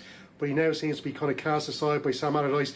Maybe he wants experience in there for the relegation battle and thinks that might be a little bit too much for O'Shea. But as a young player like Darragh O'Shea, what does he do now? How does he try and get himself? He hangs in. He's got an awful lot of games. He's got a lot of game time in both the Championship last season, the Premier League this season. What is he, 19, 20 now? Yeah. 20 now. So, you know, we don't have young Irish players playing the Premier League of any age on a regular basis. He's one that's got a lot of game time this season. He waits on his opportunity. He works hard in training. I didn't think he had a good game against Sheffield United. He was involved. He was involved on both the goals, if I remember correctly. Billy Sharp's winning goal, he was thereabouts. But he was playing, Sam Allardyce was using 3 centre-backs at that time. Now he's changed back to a back 4. O'Shea's out of the team. Peltier's come in at right back. He's been used right across the back line, which is a big advantage for him, a big learning experience for him to play in all those positions. I think he's a lot of potential. He's generally very calm on the ball, and he uses the ball well as a defender. So I think it's when he's out of the team at present, he's been playing in a struggling team all year that's been getting battered. And anyone playing in that defence, as I said before, they've conceded maybe 54 goals before today. You know, there's going to be changes. The manager's never going to be happy with that. If you're the youngest in it, you're also the likely one to be kind of some of the defensive lapses are pinned on you. But you just have to get on with that experience. I think he has great potential for the future. Looking at Manchester United, Brian, they were really saved, I suppose, by the brilliance of Bruno Fernandes once more. A brilliant goal from him just at the end of the first half, a half in which United didn't really get off. You know, as you said, they didn't find their rhythm in that half during the commentary. What do you put that down to? Well, you mentioned the game at West Ham during the week and going to extra time and so on. I think that's a fair case. A lot of the players played in the match, even though they made starting changes today. I think the conditions weren't great, but you're also playing against an opposition who are digging in and playing with resilience, get off to a good start and get a goal. You know, Manchester United have been at their best in the first half in lots of matches. They played much better in the second half of games, and they've rescued seven matches where they were behind in the first half of games. So they're hoping to do that again today, but didn't go for them. Other than that brilliant goal, they almost won it at the end with Harry Maguire, brilliant header, rattled the post. I think Johnson got a little bit of a toucher. Had a couple of chances in the second half. McTominay shot off the line by Furlong, the sub, and Johnson saved with his feet when Greenwood come on, good strike. But not too many. It was hard to create too many clear-cut chances when West Brom were as deep as they were, and also had a little bit between their teeth because they weren't behind in the match. But it wasn't one of Manchester United's better games. Cavani didn't get a chance today. Marshall didn't play particularly well. Rashford did okay. Greenwood, impressive I thought when he come on. But they just were a little bit off it today, Manchester United. And certainly the centre-backs didn't cover themselves in glory by any means as defenders. They did all right in the ball, and Maguire was one of their better attackers, raiding from the left side at times like an inside left, an old-fashioned inside left, and was involved in the goal and setting up shot to cut the ball back for Fernandes' brilliant volley. What does he do with the centre halves, Brian? Because they spent £80 million on Harry Maguire. He's the club captain. They can't really cast him aside. Lindelof seems to get an awful lot of blame maybe for mistakes that Maguire makes. So he's kind of got himself into a bit of a corner here, I think, Ole Gunnar Solskjaer. Does he need to invest in centre backs? They'll be reluctant to go again. They've got Bally there. He seems to be a bit injury prone. He was very impressive when he played in a couple of games. He hasn't played a lot of games over the last few years on a consistent basis. Hasn't had a consistent run in the team. Does he go again? They've had others there. Rocco was another one. Jones is out, injured list, not really featured. And Rocco, I think they've got him out now. They've go back to Argentina. So they've tried a few people. I mean, look at Lindelof and Maguire have been a reasonably good pairing, I'd say, this season. They're often left isolated against teams who United are kind of battered and chasing the goal. Shaw and Wan-Bissaka are up the pitch and they're left alone at the back, and not a lot of protection midfield if Matic doesn't play. And even when Matic plays, he's not got great legs. McTominay was anxious to get forward today in the middle, so was Fred. But it's more of the 1v1 stuff that you look critically at them. And Maguire made bad mistakes today that De Gea rescued them in the second half with a double save. And Lindelof got done on the goal, and they've just got to be better in that situation. To go off and look for another centre half, not easy to get one. We see Liverpool kind of going into certainly the middle to low range market to try and rescue their situation. And the young lad played yesterday didn't really look the part, looked out of his depth in his first match. Davies didn't even make the bench, so had to sign from Preston. It's all right saying get Van Dijk, but they're a bit scarce. But Meccano may be available. It doesn't look like Manchester United are going to be in the market. It looks at the moment that he's going to go to Munich, although several other clubs want him. It's hard to get that one. Those top class guys that can play almost on their own at the back, that can play as a 1v1 defender, but also can play out from the back and be the first line of attack in their use of possession. They're scarce, and anyone that has them doesn't want to sell them. Just to finish there, Brian, 2 points dropped in the Premier League title race. I don't even know if you think there's still a race on, but of course they do have Chelsea and Man City after Newcastle next week. If they were to beat City and to take points off them, and look, as we've seen so many times this season, teams going on a run, then they get a couple of injuries, then the results start to hit the skids. They're still in the race, really, aren't they? Until it gets to maybe double figures. They just about are. I don't see it. I think Manchester City would get away now. I think Manchester City's blip was at the start of the season when it was understandable. Like Manchester United lost games early on, Crystal Palace, Spurs, Arsenal early on, home games. I think everyone was in a very disjointed state at the start of the season because of the shortness of the break, the lack of the pre-season, and the damage that the COVID infections were having to the squads and the training and the lack of preparation. In that period, Manchester City lost a couple of games, but they've recovered brilliantly since then, and they look to me, even without De Bruyne, who would be considered the best, possibly the best player in the league, even without him and the centre forward like Aguero, Jesus has started to play in recent games, but even without those two, they've been very, very steady and convincing, and on the most consistent run of anyone this season. And I think they've already got away, and they continue to get away from the pack. I don't see Manchester United catching them, or Leicester, or anyone else for that matter. Thanks, Brian. Thank you, Stephen. 8:54 this morning on OTB AM. We'd love to hear from you. 0879 180 180 is the number. Here's what's coming up on OTB Sports Radio today. At 1 o'clock, it's OTB Gold. Luke Keane talking to us about his hip replacement. At 3 o'clock, the History of Sport lecture series with Paul Rouse. Our Culture Hall of Fame is Lenny Abramson. At 6 o'clock, it's OTB Gold inside Pádraig Harrington's gaff. Cribs with Pádraig Harrington. And then tonight, live, Monday Night Rugby, the football show, and much more besides. Loads of comments rolling in about the weekend. Philippe Saint-André's score prediction on Friday, it's OTB AM, was correct. Is that right? Did he get the actual proper correct score prediction? It's not bad. I don't know. Wow, fair play. That was it was a really good shout from Philippe Saint-André if that was the case. I probably thought he was buttering us up by saying that France were only going to win by 2. Wales living in Gilroy's head rent-free. I mean, they're brilliant against 14 men. They are world-class against 14 men. And congratulations, Scotland, on allowing them back into the game when you really had them right there. You could have murdered them and done us all a favour, but no. They managed to do it last weekend without a Scottish shock jock coming on stream. They managed to do it without the I guess, a screenshot of a YouTube channel, some crappy YouTube channel up on their dressing room wall. So it's an even more impressive win than their first weekend win. For the Italy game, we have to start with Harry Byrne and Casey as our 10 and 9. We know Sexton will be too old in 2023. We know Burns and Ross Byrne are not good enough to get us past the quarter-final. Gotta gamble, says James McCullough. Do we know that Burns and Ross Byrne are not good enough to get us past the quarter-final? I think that we know that maybe Billy Burns isn't good enough to get us past the quarter-final. I still think the jury is out on Ross Byrne. I think we've rushed in to judge Ross Byrne.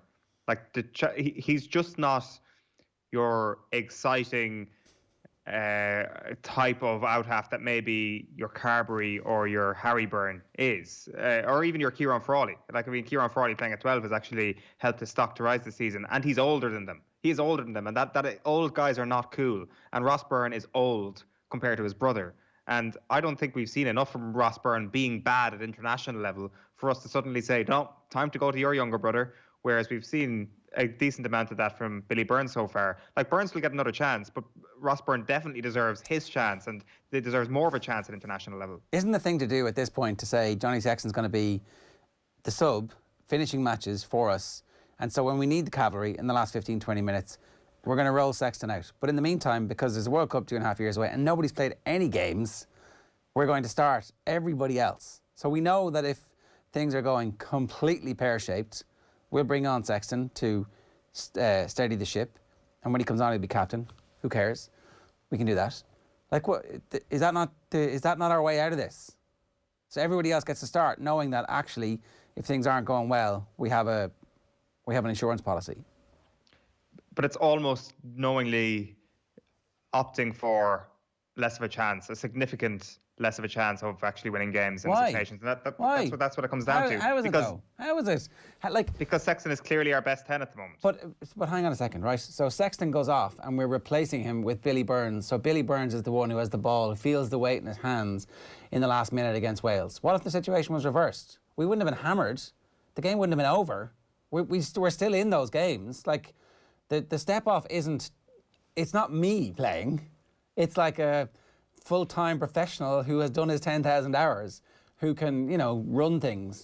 But actually, if they just had been a bit braver at the start and gone, look, we actually think, Johnny, this is the best way to get you to the World Cup. And you know what? If you are our Form 10, when the World Cup comes around, we'll start you because we have no choice. But in the meantime, we've got to give ourselves an opportunity to prepare for that. So Billy Burns starts the game against Wales, goes off after 50 minutes. Sexton comes on, finds the corner. The line-out maul works. We tap down. We win the game. Who argues with that? No one, because you've invented a really positive scenario there. There you go. Of course, no one argues with your fake scenario that you've created there that doesn't exist in reality. Of course, nobody would complain about that. My point is not necessarily that we should be starting Sexton because he presents a much better chance of winning games. I'm saying that, like, the reality is that the Irish coaching team feel they need to win games and feel that they need to win every Six Nations game. I guess that doesn't change now that you've lost your first 2 games. And in fairness, that's something that makes it worse. We've spoken about at the show, that this is an important Six Nations they feel for them to win games. Like, it comes back to this. It comes back after the last World Cup. Who did David Nucifora blame?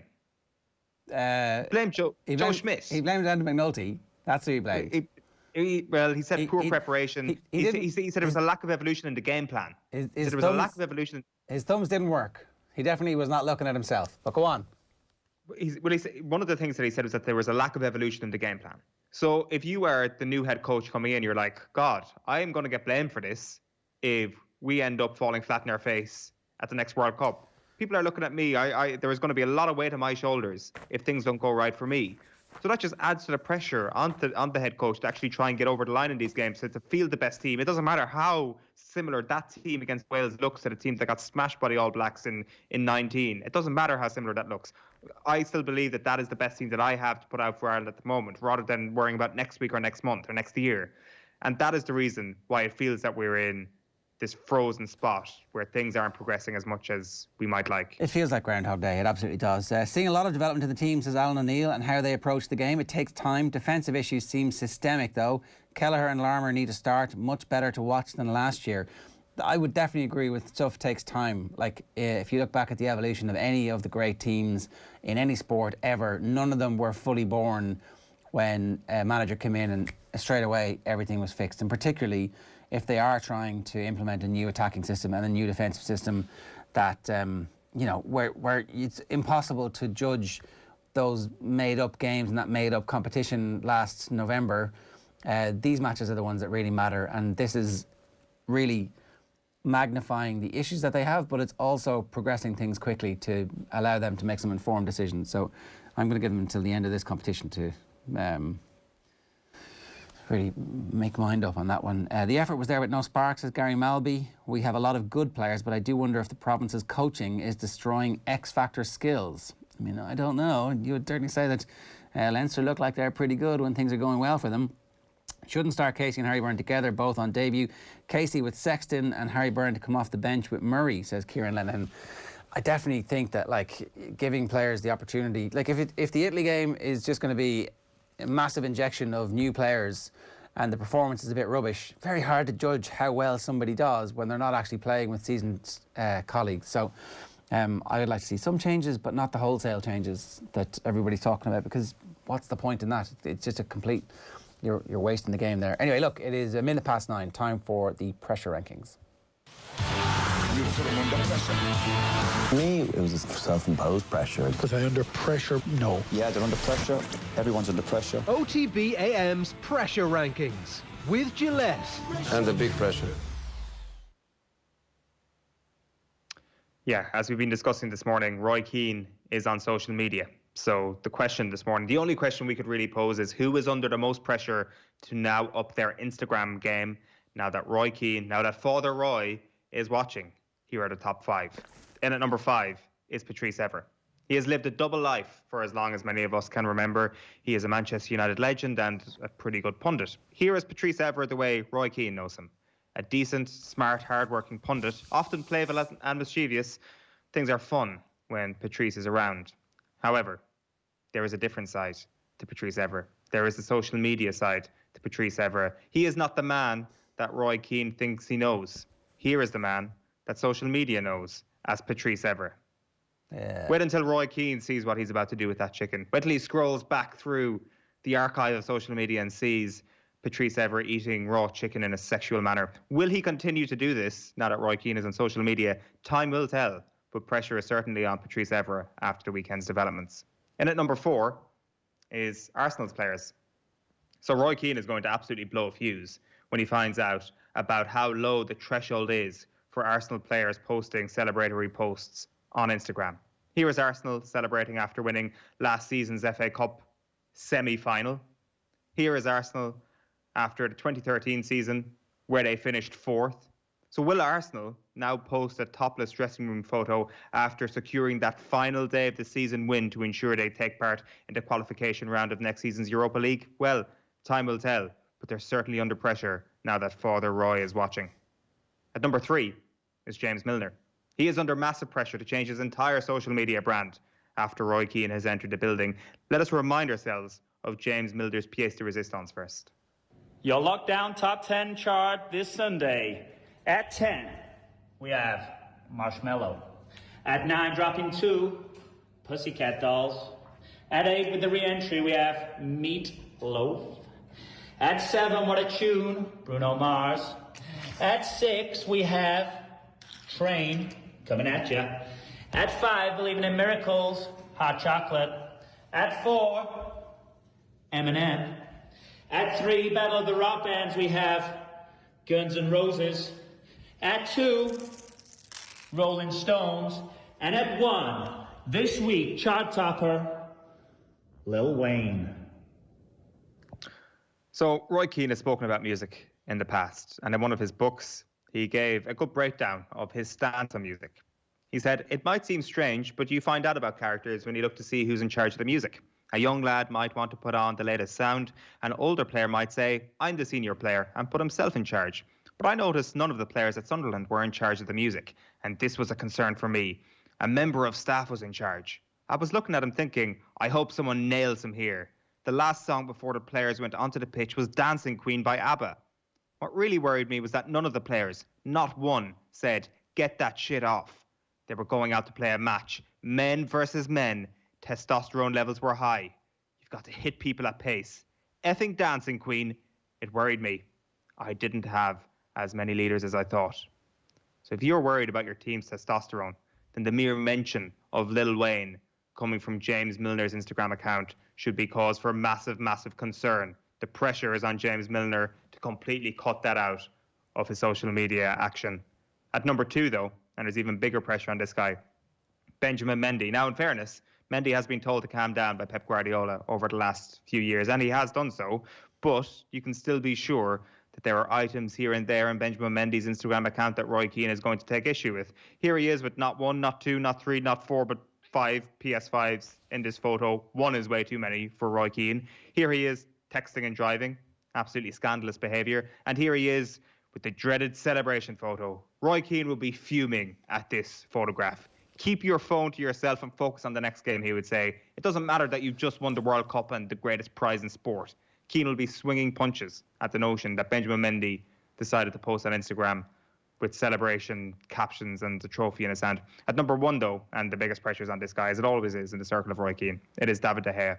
Here he is congratulating Marcus Rojo on his Manchester United career instead of working on his handling.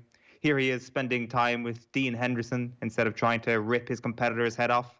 And here he is celebrating 400 Manchester United appearances instead of reflecting on why each and every one of them has been a miserable failure.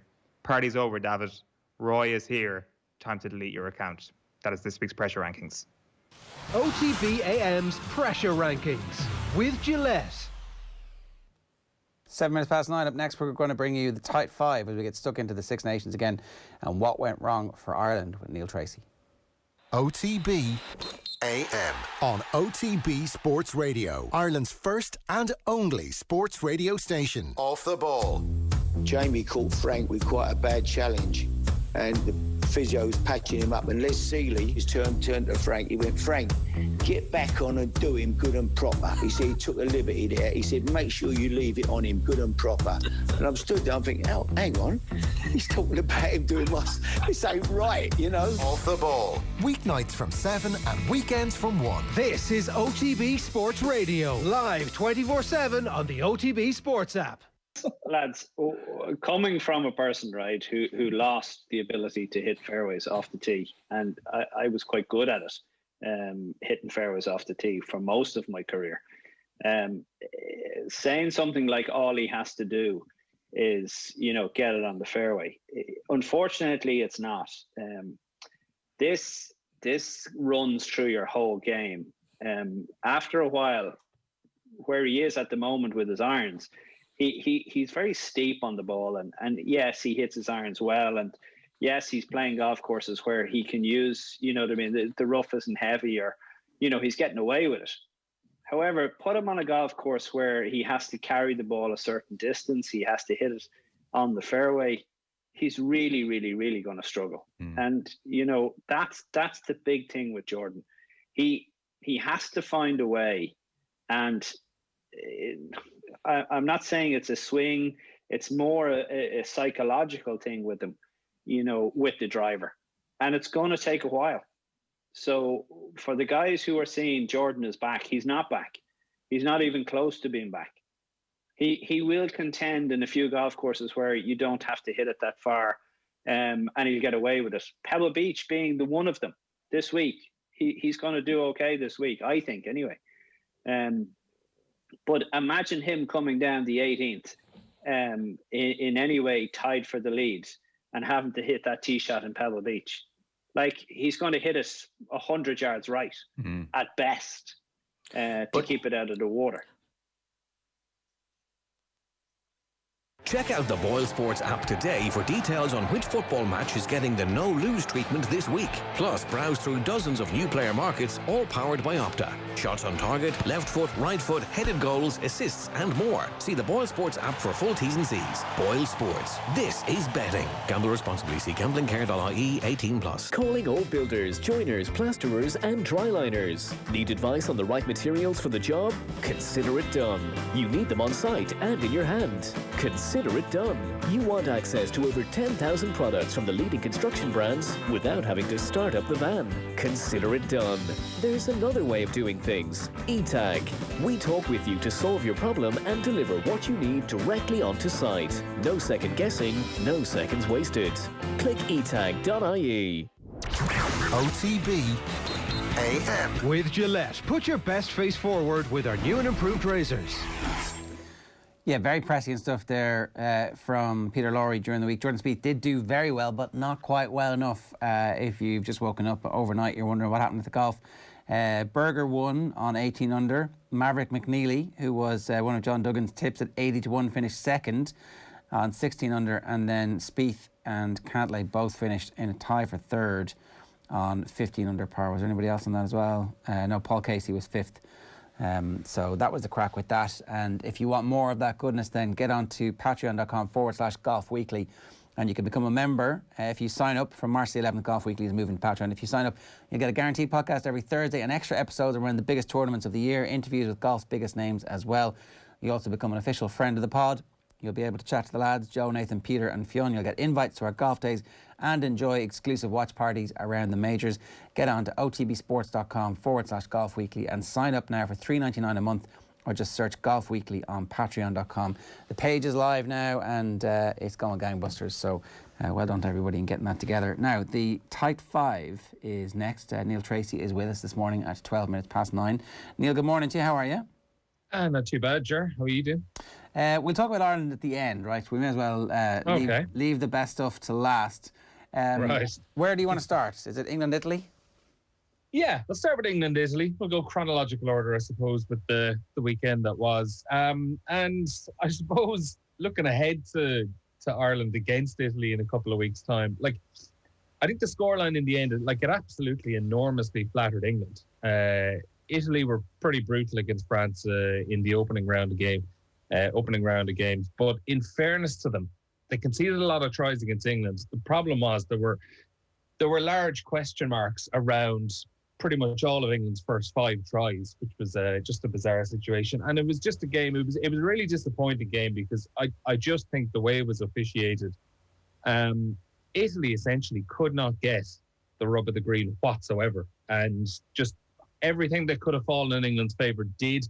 They were not impressive once again. I'm curious to see over the course of the next few days what the kind of discourse is going to be like in the media over there, because they were not impressive. They coughed up penalties left, right and centre again, and arguably should have had even more penalties given a few of the tries that they scored. Like 14 of the 27 penalties they've conceded so far in the tournament have just been around the ruck. So 14, more than half of the penalties they've conceded in this competition specifically around the ruck. That is almost double the amount of penalties they conceded at the ruck in the 2020 Six Nations. There are enormous problems for Eddie Jones to be dealing with. To go through some of those tries, like the first one, there was what looked like a clear knock on from Johnny May in the build up to the try. That never came back to be checked by the TMO. That one made it 8 points apiece. Then England went ahead shortly afterwards with another try. It looked like there was a forward pass in the build-up. Then you've the third try just before half-time where you had Johnny May's dive for the corner.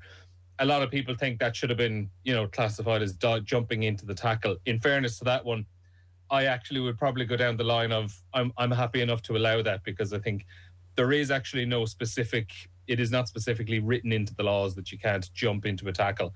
So it's very much a kind of a case by case. It's up to the referee's judgment. And I think when we're doing so much to clamp down on foul play and dangerous play in the game, I think this is one of those cases where you can allow something on the basis that it didn't lead to anything dangerous. Yes, he jumped.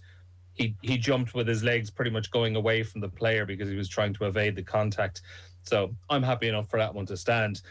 Then on the next one, That was the intercept pass from Anthony Watson where they went to check back. And this was where I thought there was actually just a bit of poor communication between the referee and the TMO who was Joy Neville.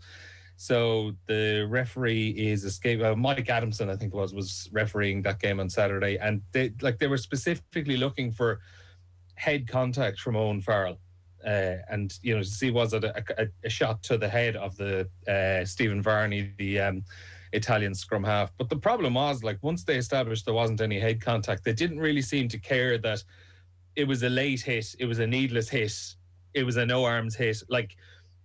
He essentially took the scrum half out of play for 2 phases. So the question should have been, was there foul play there, as opposed to, is this a red card offence? Which was what he was asking about. They were looking to see if it was a red card offence, as opposed to any foul play, in which case it would have just been a penalty. Try gets overturned, Italy kick the penalty or kick for the corner, and suddenly it's a more interesting game. Yeah, 100%. And it doesn't specifically have to be a red card for them to come back and penalise it. At the end of the day, I think anyone watching it would have seen that Eoin Farrell, he waited an extra second and he just threw in a little bit of a shove into the scrum half. It wasn't the most dangerous play in the world. No, I don't think Barney it's was not even a yellow card, but it's a penalty. But at the end of the day, it's a clear penalty. It's a clear, obvious penalty. And crucially, it took the scrum half out of the game for a couple of phases, which meant that the fullback had to go in and stand in at scrum half, and one pass later, Anthony Watson has intercepted and run in under the post. I know you can't go back and say, well, if Stephen Varney had been there, that intercept wouldn't have happened. But you can make the argument 100% that, it had an altering effect on the game. Okay, so the officiating pretty bad. We'll talk about Italy and Ireland just before, obviously, we've a week off. Let's talk Scotland-Wales and the emotional roller coaster. Oh my God. I don't know, is it the fact that these last couple of Scotland games, I've been watching it with a Scottish housemate. Has that just added to the tension entirely? But they've just been incredibly entertaining games. And Scotland, I don't like to use the phrase they Scotlanded it all over again. But I think did you tweet during the first half as well? I was tweeting during the first half. I, for one, welcome our new Scottish overlords. You were tweeting about how, maybe it wasn't your fault that Wales won last week. That, turns out Wales are actually kind of crap and you got it right. I stand by that. Well, Wales Scotland shot themselves in the foot immediately. They managed to blow it off even though they didn't have a gun. It was how did you do this? How have you done this again? What I will say about Wales, sorry, you go ahead, on. Well, I was just going to say it's that time of a Monday, once again, where Ger gets quoted on Wales Online. This is your opportunity. Mike is live. Well, in fairness, I think over the last couple of days, I have seen an enormous amount of the Welsh rugby Twitter community who have all of a sudden actually just decided to fully embrace the fact that they aren't necessarily a good team, but they have won 2 in a row. I think they've actually kind of taken on that now as almost a badge of honour.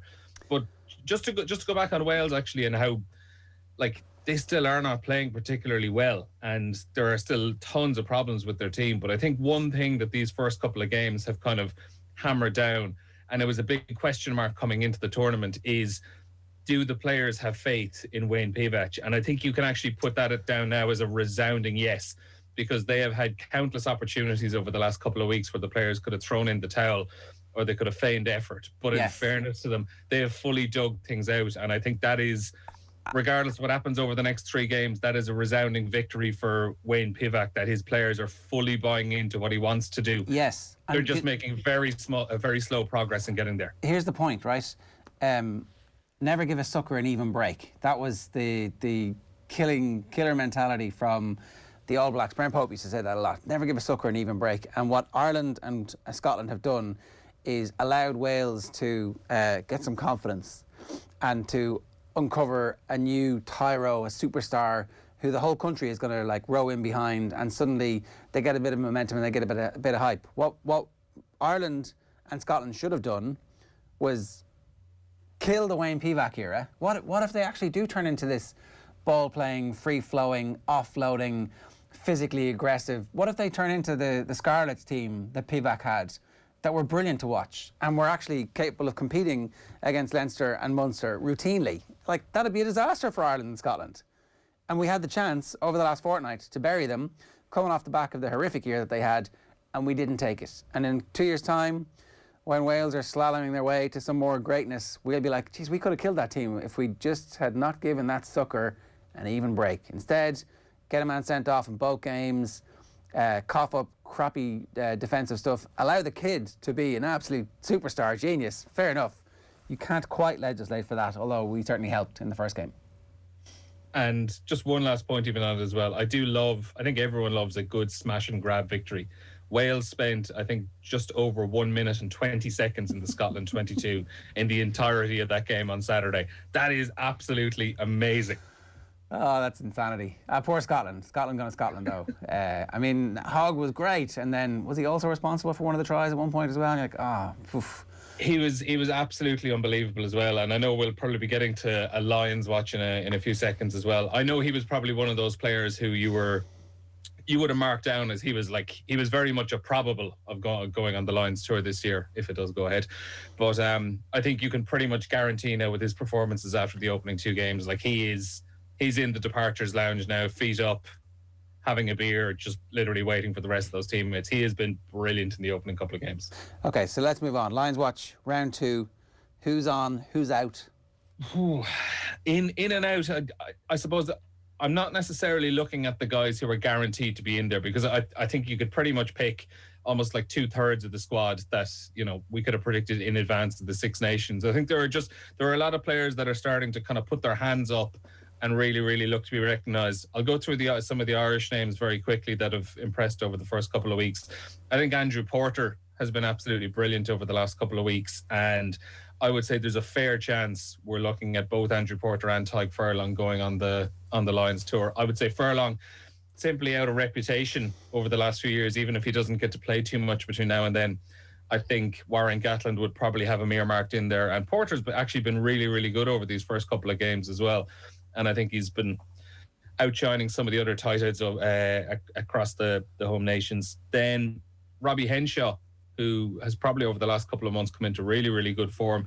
And Hugo Keenan and Tadhg Byrne as well. I think Byrne for his versatility, and Keenan just because he's looked very, very consistent and a very, very safe pair of hands at fullback as well. And I think he's made 15 jersey his own. For Scotland, there definitely are some contenders in there, even though they lost at the weekend.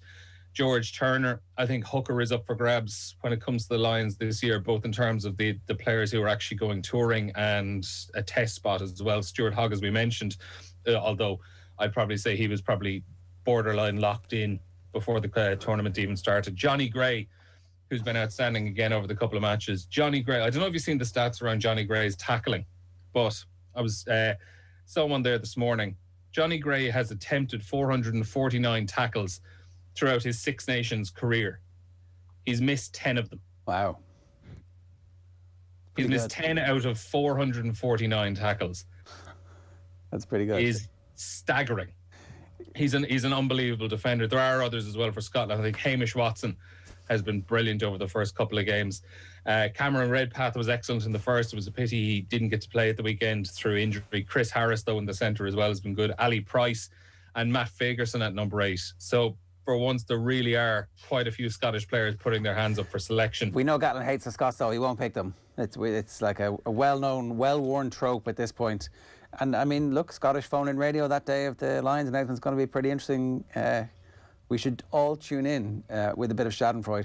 I mean, it's going to be 15 Welsh lads, though, right? I mean, they're the heroes so far. They're the informed team. They're on their way to another Grand Slam. Well, that brings me nicely to Wales and some of the players in there that have put their hands up. I think there are a few that we would assume are going, but Wyn Jones has been great at loosehead prop over the last few weeks, and loosehead as well is a spot I think where things are really, really up for grabs. You've Rory Sutherland, who's probably been favoured over the last year or so to be a starting line from Scotland. Then Wyn Jones has been excellent. Even if you look right across the teams, like Maka Vunipola, Joe Marler, there are plus points and negative points to picking any of these lads. So I think loosehead is completely up for grabs across all 4 countries. Louis Rees-Zammit was someone we mentioned at the start of the tournament, and after that performance at the weekend, he is in full-on bolter mode. Like he is the one to watch now. That try was just unbelievable on Saturday. I think if you look at specifically the chip and the ability he had of being in full-on sprint, and he did not break stride from the moment he got the ball into his hands to when he chipped through and when he was looping around the Scottish cover and getting in over the try line, he did not have to break stride once. Such was his technique that he could just drop the ball onto his foot and kick it completely in stride and did not have to lose even a fraction of a kilometre per hour on his breakthrough. Justin Tipperick has been excellent in these opening 2 games. He is just one of those guys that just cleans up everybody's mistakes for the course of 80 minutes in almost every single game. And a bit of a wild card then at second row, someone I've liked for a couple of years, and I think he's been quite good over these first couple of games. He's an absolute nuisance when it comes to defending a maul. Adam Beard, their giant second row. He's just one of these guys, incredibly long limbs. He's able to make a complete nuisance of himself and getting in over people and pulling people in and kind of just disrupting them all brilliantly. So he's played in the opening couple of games. I'm just going to be curious. I'm going to keep an extra eye on him, but I've always liked him. And then from England, to be honest, not many players who have actually put their hands up over the course of these couple of games, but I think they are a team that, reputation-wise, over the last couple of years, a lot of them have earned their places already. But Luke Cowan-Dickey's been really good. Johnny Hill has been really good as well, and probably didn't even need to be said. But after his finishing at the weekend, Johnny May is just outstanding. Who's the captain? Lions captain? I'd like to see Maro Itoje get us, to be honest. Is it going to be Alan Wynne-Jones, though? I wouldn't be surprised. Like, if you were asking me to put money on it, I would be probably thinking Alan Wynne-Jones. Personally, I'd like to see Itoje, just because I think he's just an incredible player, and he just has this ability. He's almost in that bracket of the Richie McCaw style, where he can get away with so much on the pitch as well. He just has this incredible way of playing a referee and knowing where that tiny little line is between what he can and can't get away with on the pitch. And also, I think he's a guaranteed starter as well. I don't think Alan Wynne-Jones is a guaranteed test starter. Probably not at this stage. Okay, so changes that Ireland should make against Italy. This comes down to a philosophical issue. Let's assume fitness. Let's assume that those who had HIAs will be grand by the time everything comes back. So you've got a choice: Sexton, Burns, Byrne or Byrne. You can do whatever you want. So let's assume Murray is back fit and everything else being equal. What are your changes? Yeah, I heard you talking about this as well not so long ago, and to be honest, I'm probably going with if I think was what you were saying, Ger, of if you're going to be testing something out in the halfbacks, either have Conor Murray or either have Johnny Sexton starting the game. It is a bit pointless throwing in both Craig Casey and like someone like Harry Byrne as well. I think you want to keep one little bit of experience just to have a guiding hand for someone else, because otherwise you can end up in those games where they're just messy matches and nobody is really learning anything. But I'd probably be leaning a full deck to choose from. I'd probably go Conor Murray at 9 with Craig Casey getting a good 20 minutes off the bench, and then I'd still be going with either Billy Burns or Ross Byrne at out half, with the other on the bench. And I think, to be honest, it's no harm actually just giving Johnny Sexton an extra week off, because it's falling in that nice period where he'll get 3 or 4 weeks of rest. Elsewhere, I would probably only make one more change in the back line. That would be on the wing. I'd bring in Jordan Larmour to start for either Keith Earls or James Lowe.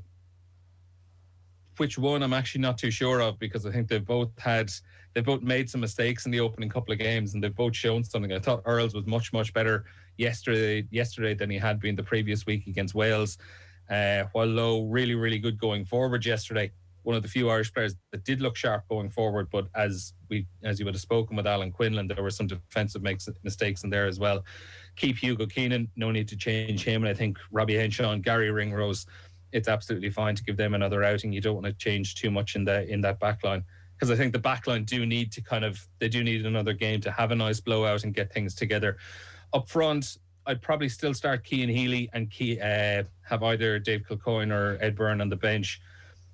At hooker, I think you could probably put Ronan Kelleher in for Rob Herring, just to change things up and give him a few extra minutes and get a run out. And I'd probably start Tadhg Furlong against Italy in Rome and have Tom O'Toole on the bench and give Andrew Porter a well-earned rest. It would be by no means dropping him for the game against Italy. I think it would very much be a well-deserved rest for him because he's played an insane amount of rugby since last August. And I think Tadhg Furlong has probably stepped up to the point where maybe he needs a start.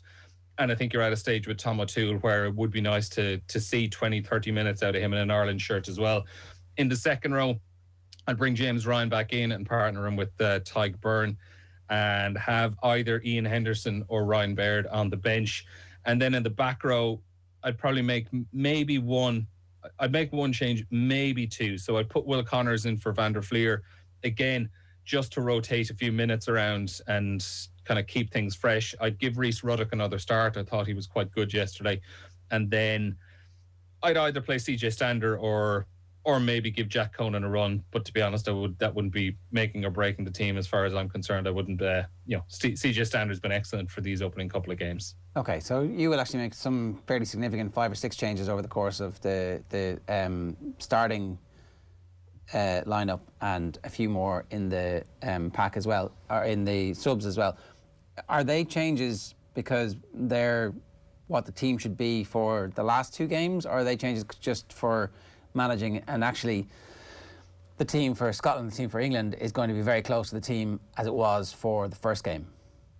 Yeah, I think by the time we play Scotland, it'll be pretty similar to the team that played against Wales. This lineup for Italy, I think when you're playing what is on paper anyway, your easiest match in that middle week, it's actually set things up perfectly because you have a break either side of the match as well.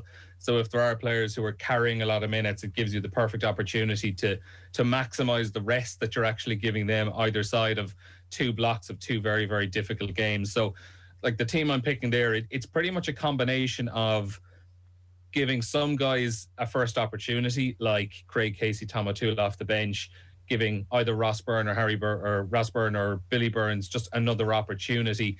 Then it's managing the minutes of players like Andrew Porter or even Johnny Sexton, even though he didn't get to play last week. And also then it's just freshening things up as well and just kind of getting another opportunity to see Jordan Larmour out on the wing when, mainly we would have seen him with Ireland at full back. So it's really a combination of mixing things up. But by the time we go to Murrayfield, I think it will be looking much closer to the team that went out against Cardiff a couple of weeks back. We have 3 minutes left for our final talking point, and that's Ireland's limited attack. Very, very limited attack. It's just bizarre. Like, I think it really... I know defence, as you were saying as well, was an issue as well, and it was a big talking point. But just seeing it yesterday, the attack and in particular over the first couple of games, Ireland they have dominated possession in their opening 2 matches. They have the highest carry count of any team in this Six Nations campaign. The 2 lowest, bizarrely, Wales and France, have both have less than 180 carries across these couple of games. So they are using their possession and they're using what the ball they have very, very wisely. Ireland, though, 315 carries across 2 games, and to only come away with a couple of tries they have, it's really, really a poor return. It's getting to the stage now where it actually looks like teams are perfectly happy to allow Ireland to have the ball. It seems that they do not actually see Ireland as a major threat when Ireland have the ball, and that, to be honest, is a bit of an insult when you really look at it. And ruck speed is something that people have been talking about for quite some time, and to be honest, what's really strange is trying to figure out where all this is coming from, because Ireland's ruck speed across the first couple of games has actually been really good. So more than half of their rucks have been in and out in the 0 to 3 second bracket, which is the magic number. And then in the 3 to 6 second is 34% of their rucks. 12% then are 6 seconds or slower. They're pretty good figures to be having. So the problem isn't necessarily that the forwards aren't putting the ball on the plate for Conor Murray or for Jamison Gibson-Park to be using. It's just that there are so many one-out runners, and as Quinny said, not getting over the gain line. And that comes down to as well is actually just setting things up a little bit quicker and putting a bit of doubt. Like France yesterday, they were able to bunch in quite close to rucks at times because they knew Ireland weren't really going to drag them out much further. So honest to God, I think yesterday you could have swapped some of those first choice players in. You could have put James Ryan back into that team. You could have put Johnny Sexton and Conor Murray into the back line as well. And I'm not really sure how big a difference it would have made, because I think France were just so comfortable dealing with the system Ireland had, not just the players. All right, Neil, we've got to leave it there. Good stuff. Thanks a million for the Type 5 today. That's Neil giving us thoughts. We had a load of comments running through today and on Instagram. People talking about Mike Catt, the philosophy, one-out runners and a lack of ideas in open play. Some people saying we're grand, we just need to bring in some more of the young lads. Everybody's overreacting. An understrength Irish team ran a good French team close. Don't change anything. Saying that we need to change, Irish rugby needs to change. Stay the way it's going, give it time. On coaching suggestions, a lot of people calling for Ronan O'Gara and Stuart Lancaster. Offloading needed McCluskey to start, Sexton, Stander, Murray, Healy to go.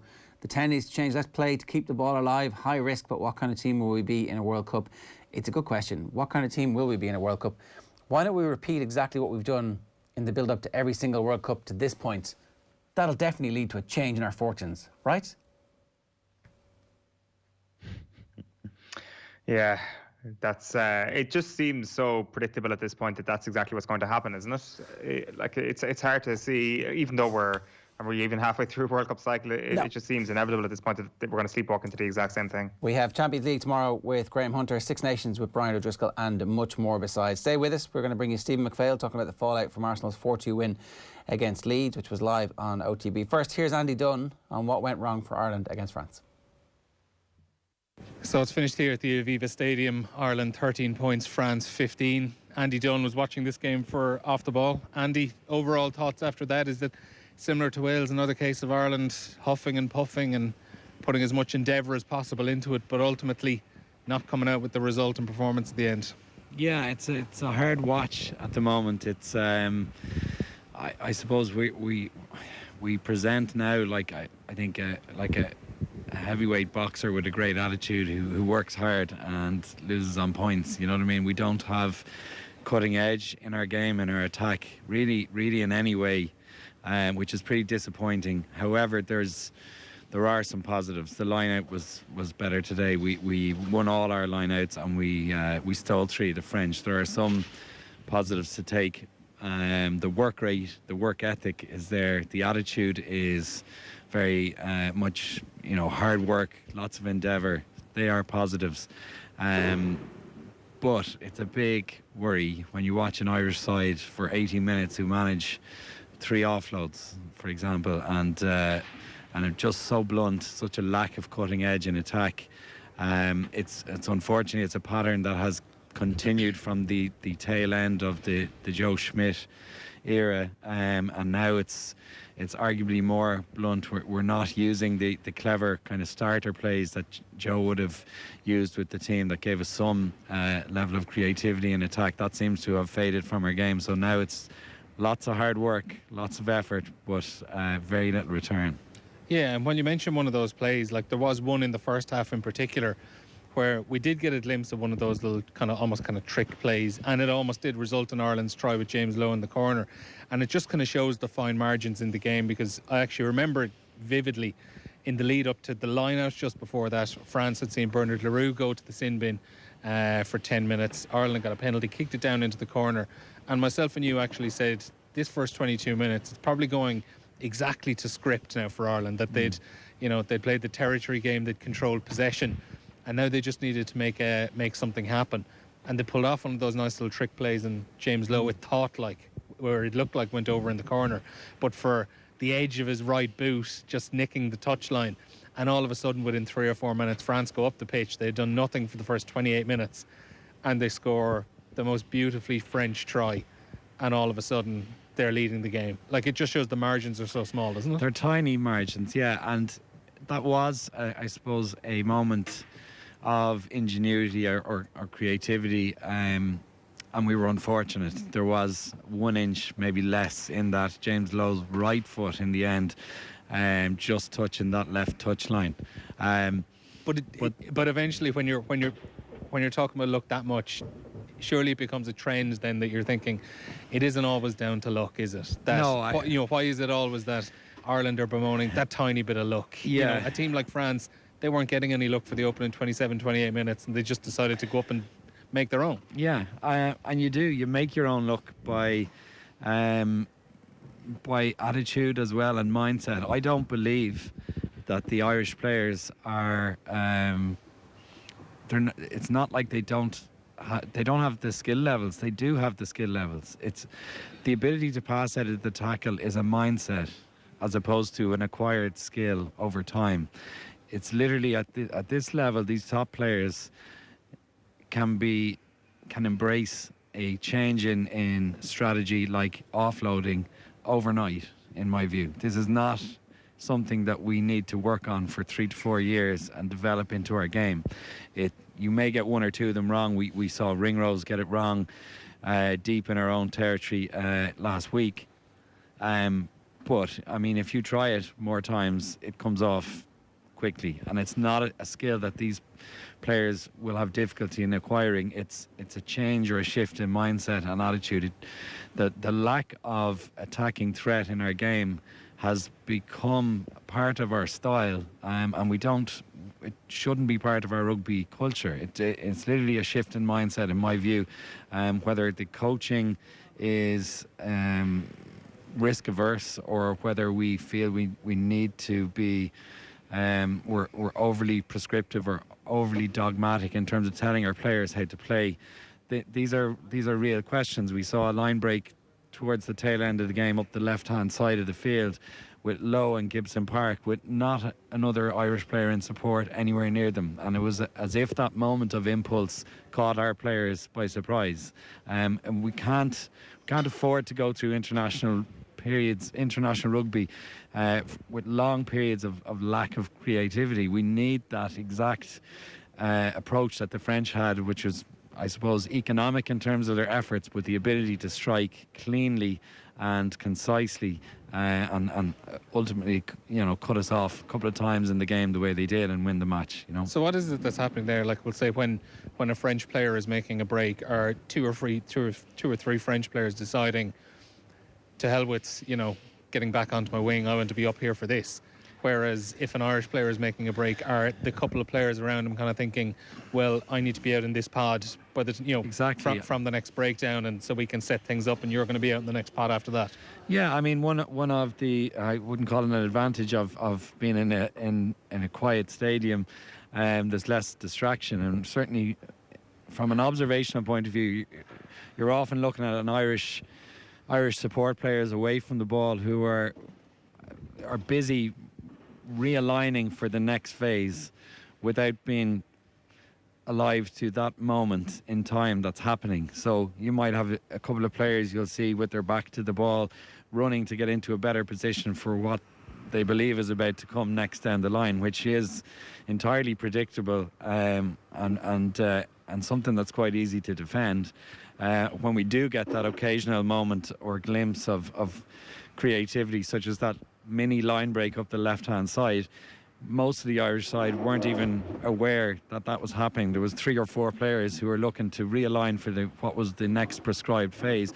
That, to me, is not a healthy approach to attack. There's got to be an embrace of the unknown when you go into attacking rugby, and you cannot contrive and design attack to the extent we're trying to do it. It simply doesn't work. The French moments of I suppose ingenuity were not contrived. They were just players expressing themselves, moments of skill, and it's something that I think has been coached out of Irish rugby in recent years. Let's talk about the out-halves, because by the unfortunate instance of Billy Burns having to go off for a HIA, both himself and Ross Byrne pretty much played a straight 40 each across the 80 minutes. Thoughts on the two of them? We spoke about out-halves all week. There was a lot of focus on them.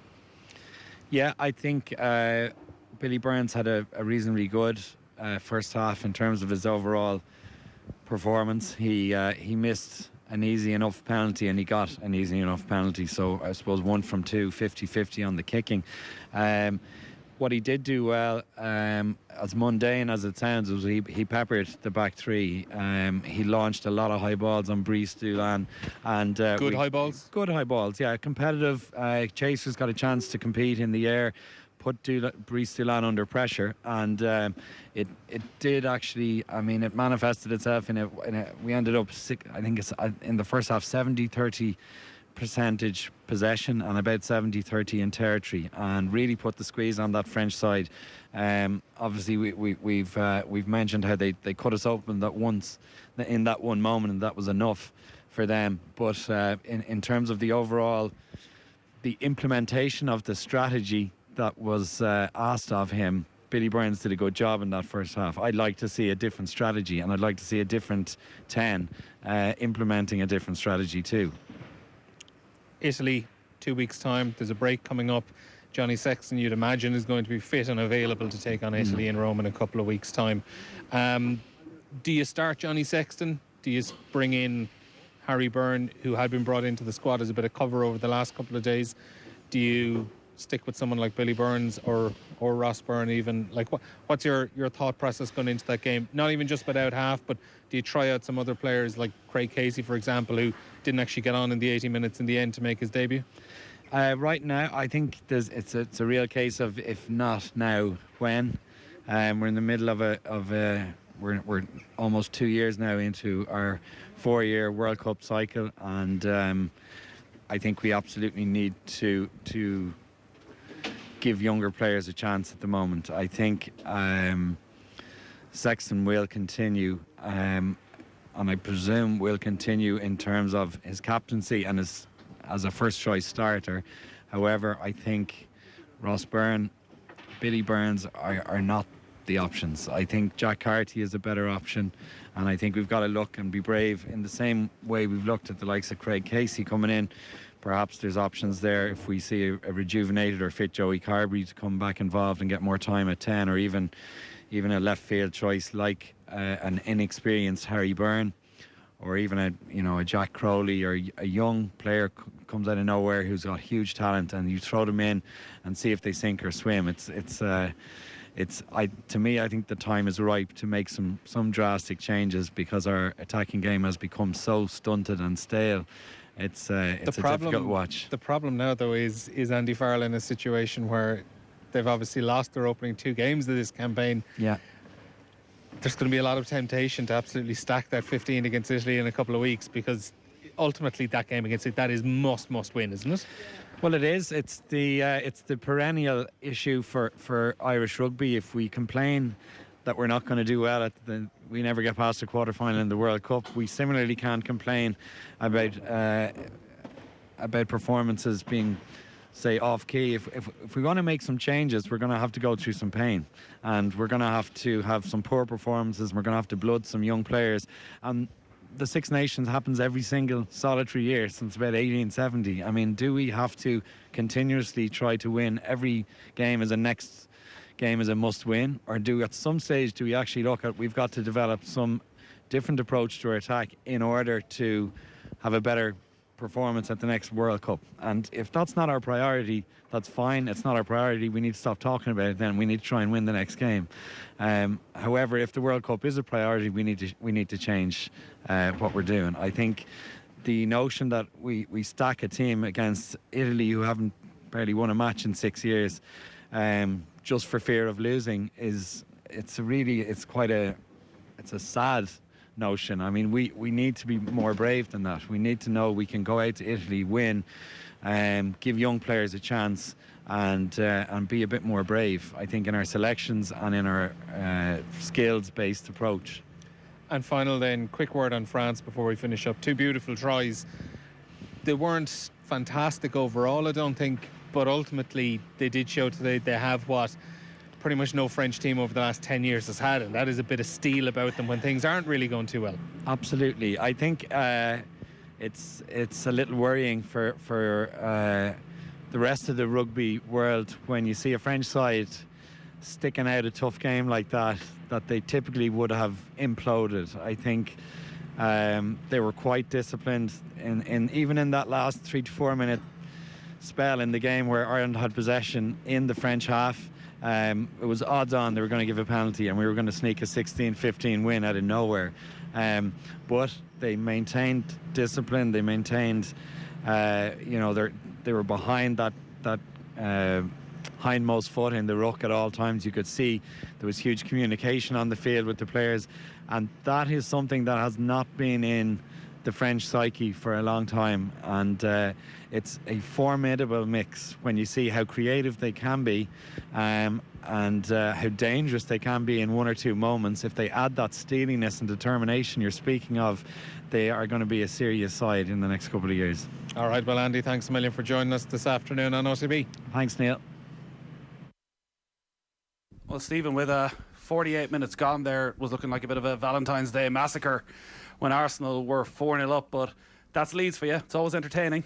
Yeah, to be fair to them, they never gave up. I think obviously first half they would have been disappointed, made a few changes, and that gave them a bit more energy. I think second half, and as you said, they get back in the game with a couple of good goals, and yeah, it would have been interesting if you had nicked one. They had a couple of half chances in the last 10-15 minutes, but it wasn't to be. I think they gave themselves too much to do, obviously. Yeah, 4-0 down. It's an impossible task for most teams. And some of those goals as well were of their own undoing. They got away with one when the penalty was overturned.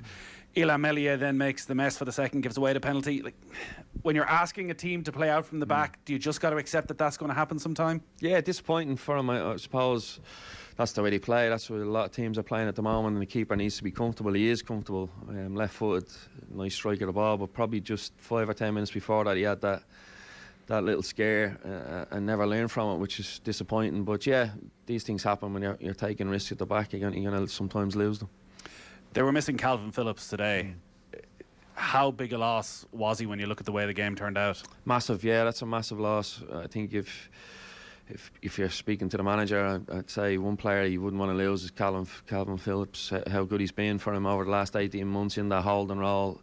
What is it as a midfielder? Yeah. What is it that was missing today? He just knits the play. He knits everything about him. He just sense danger at the right time. He gives that energy. He gives that authority to the rest of the forward players to go and attack, and I'll look after everything behind them. So they just didn't have that today. They didn't have that energy and drive that he usually brings, and they definitely didn't get out from the back as much with him in that midfield. He does link the play really well. When you go back to the defeat to Manchester United, there was a lot of questions about Bielsa, and was he naive? And even though 4 days earlier they demolished Newcastle by playing that system, that against a certain type of quality, maybe you need to change your system. When you look at being 4-0 down at Arsenal, is there any party that thinks actually as good as an impressive Leeds are being, that there are times they do need to change it? No, I'm probably well in his camp. I love his... it's not an arrogance, it's more of his philosophy. He just sticks by it and doesn't come away from it, and you got to admire that. I think anyone that watched Leeds this year, it's entertaining and it's enjoyable. Now and again I do, as you said, give them sloppy goals away, it gives them mountains to climb, but their overall play they have to be happy with this year, and I don't think they'd be too disappointed, especially sat 10th in mid-table at this time of the year. And there's not many teams that are 4-0 down and you think they get a goal. They're the team, aren't they? They've got a chance, and they did give themselves a chance in that last half hour of the game. One player who was to the fore in that last half hour was Rafinha, who has got a lot of plaudits this week after his performance against Crystal Palace.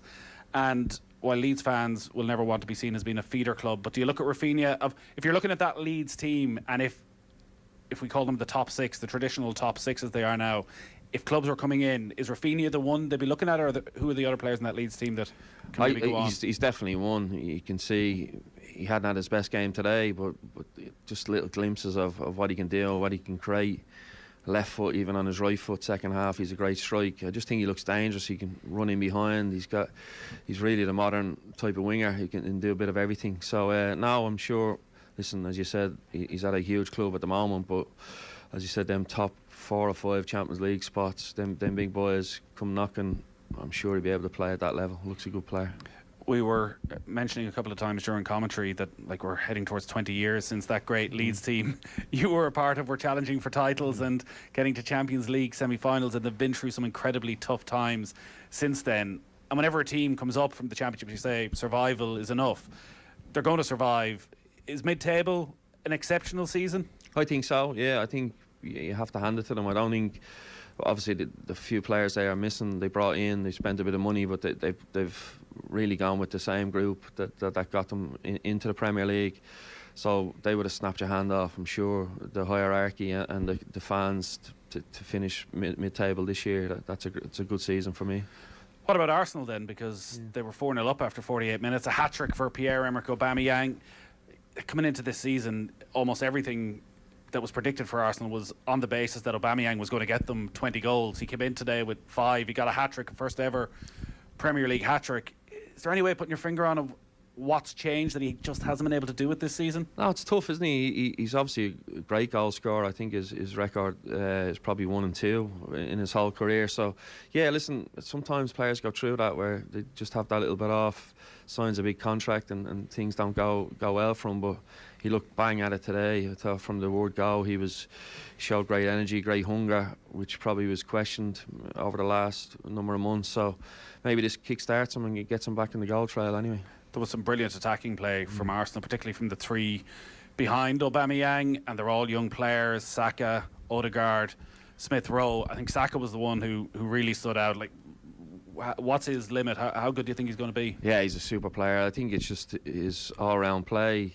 He's calm when he gets in there. He obviously direct. He can dribble with the ball, but he is calm, and he was good at setting up goals. All his all-round play is really good. Still very young. England are strong in a lot of areas, but he's one definitely for the future and has a massive part to play for Arsenal.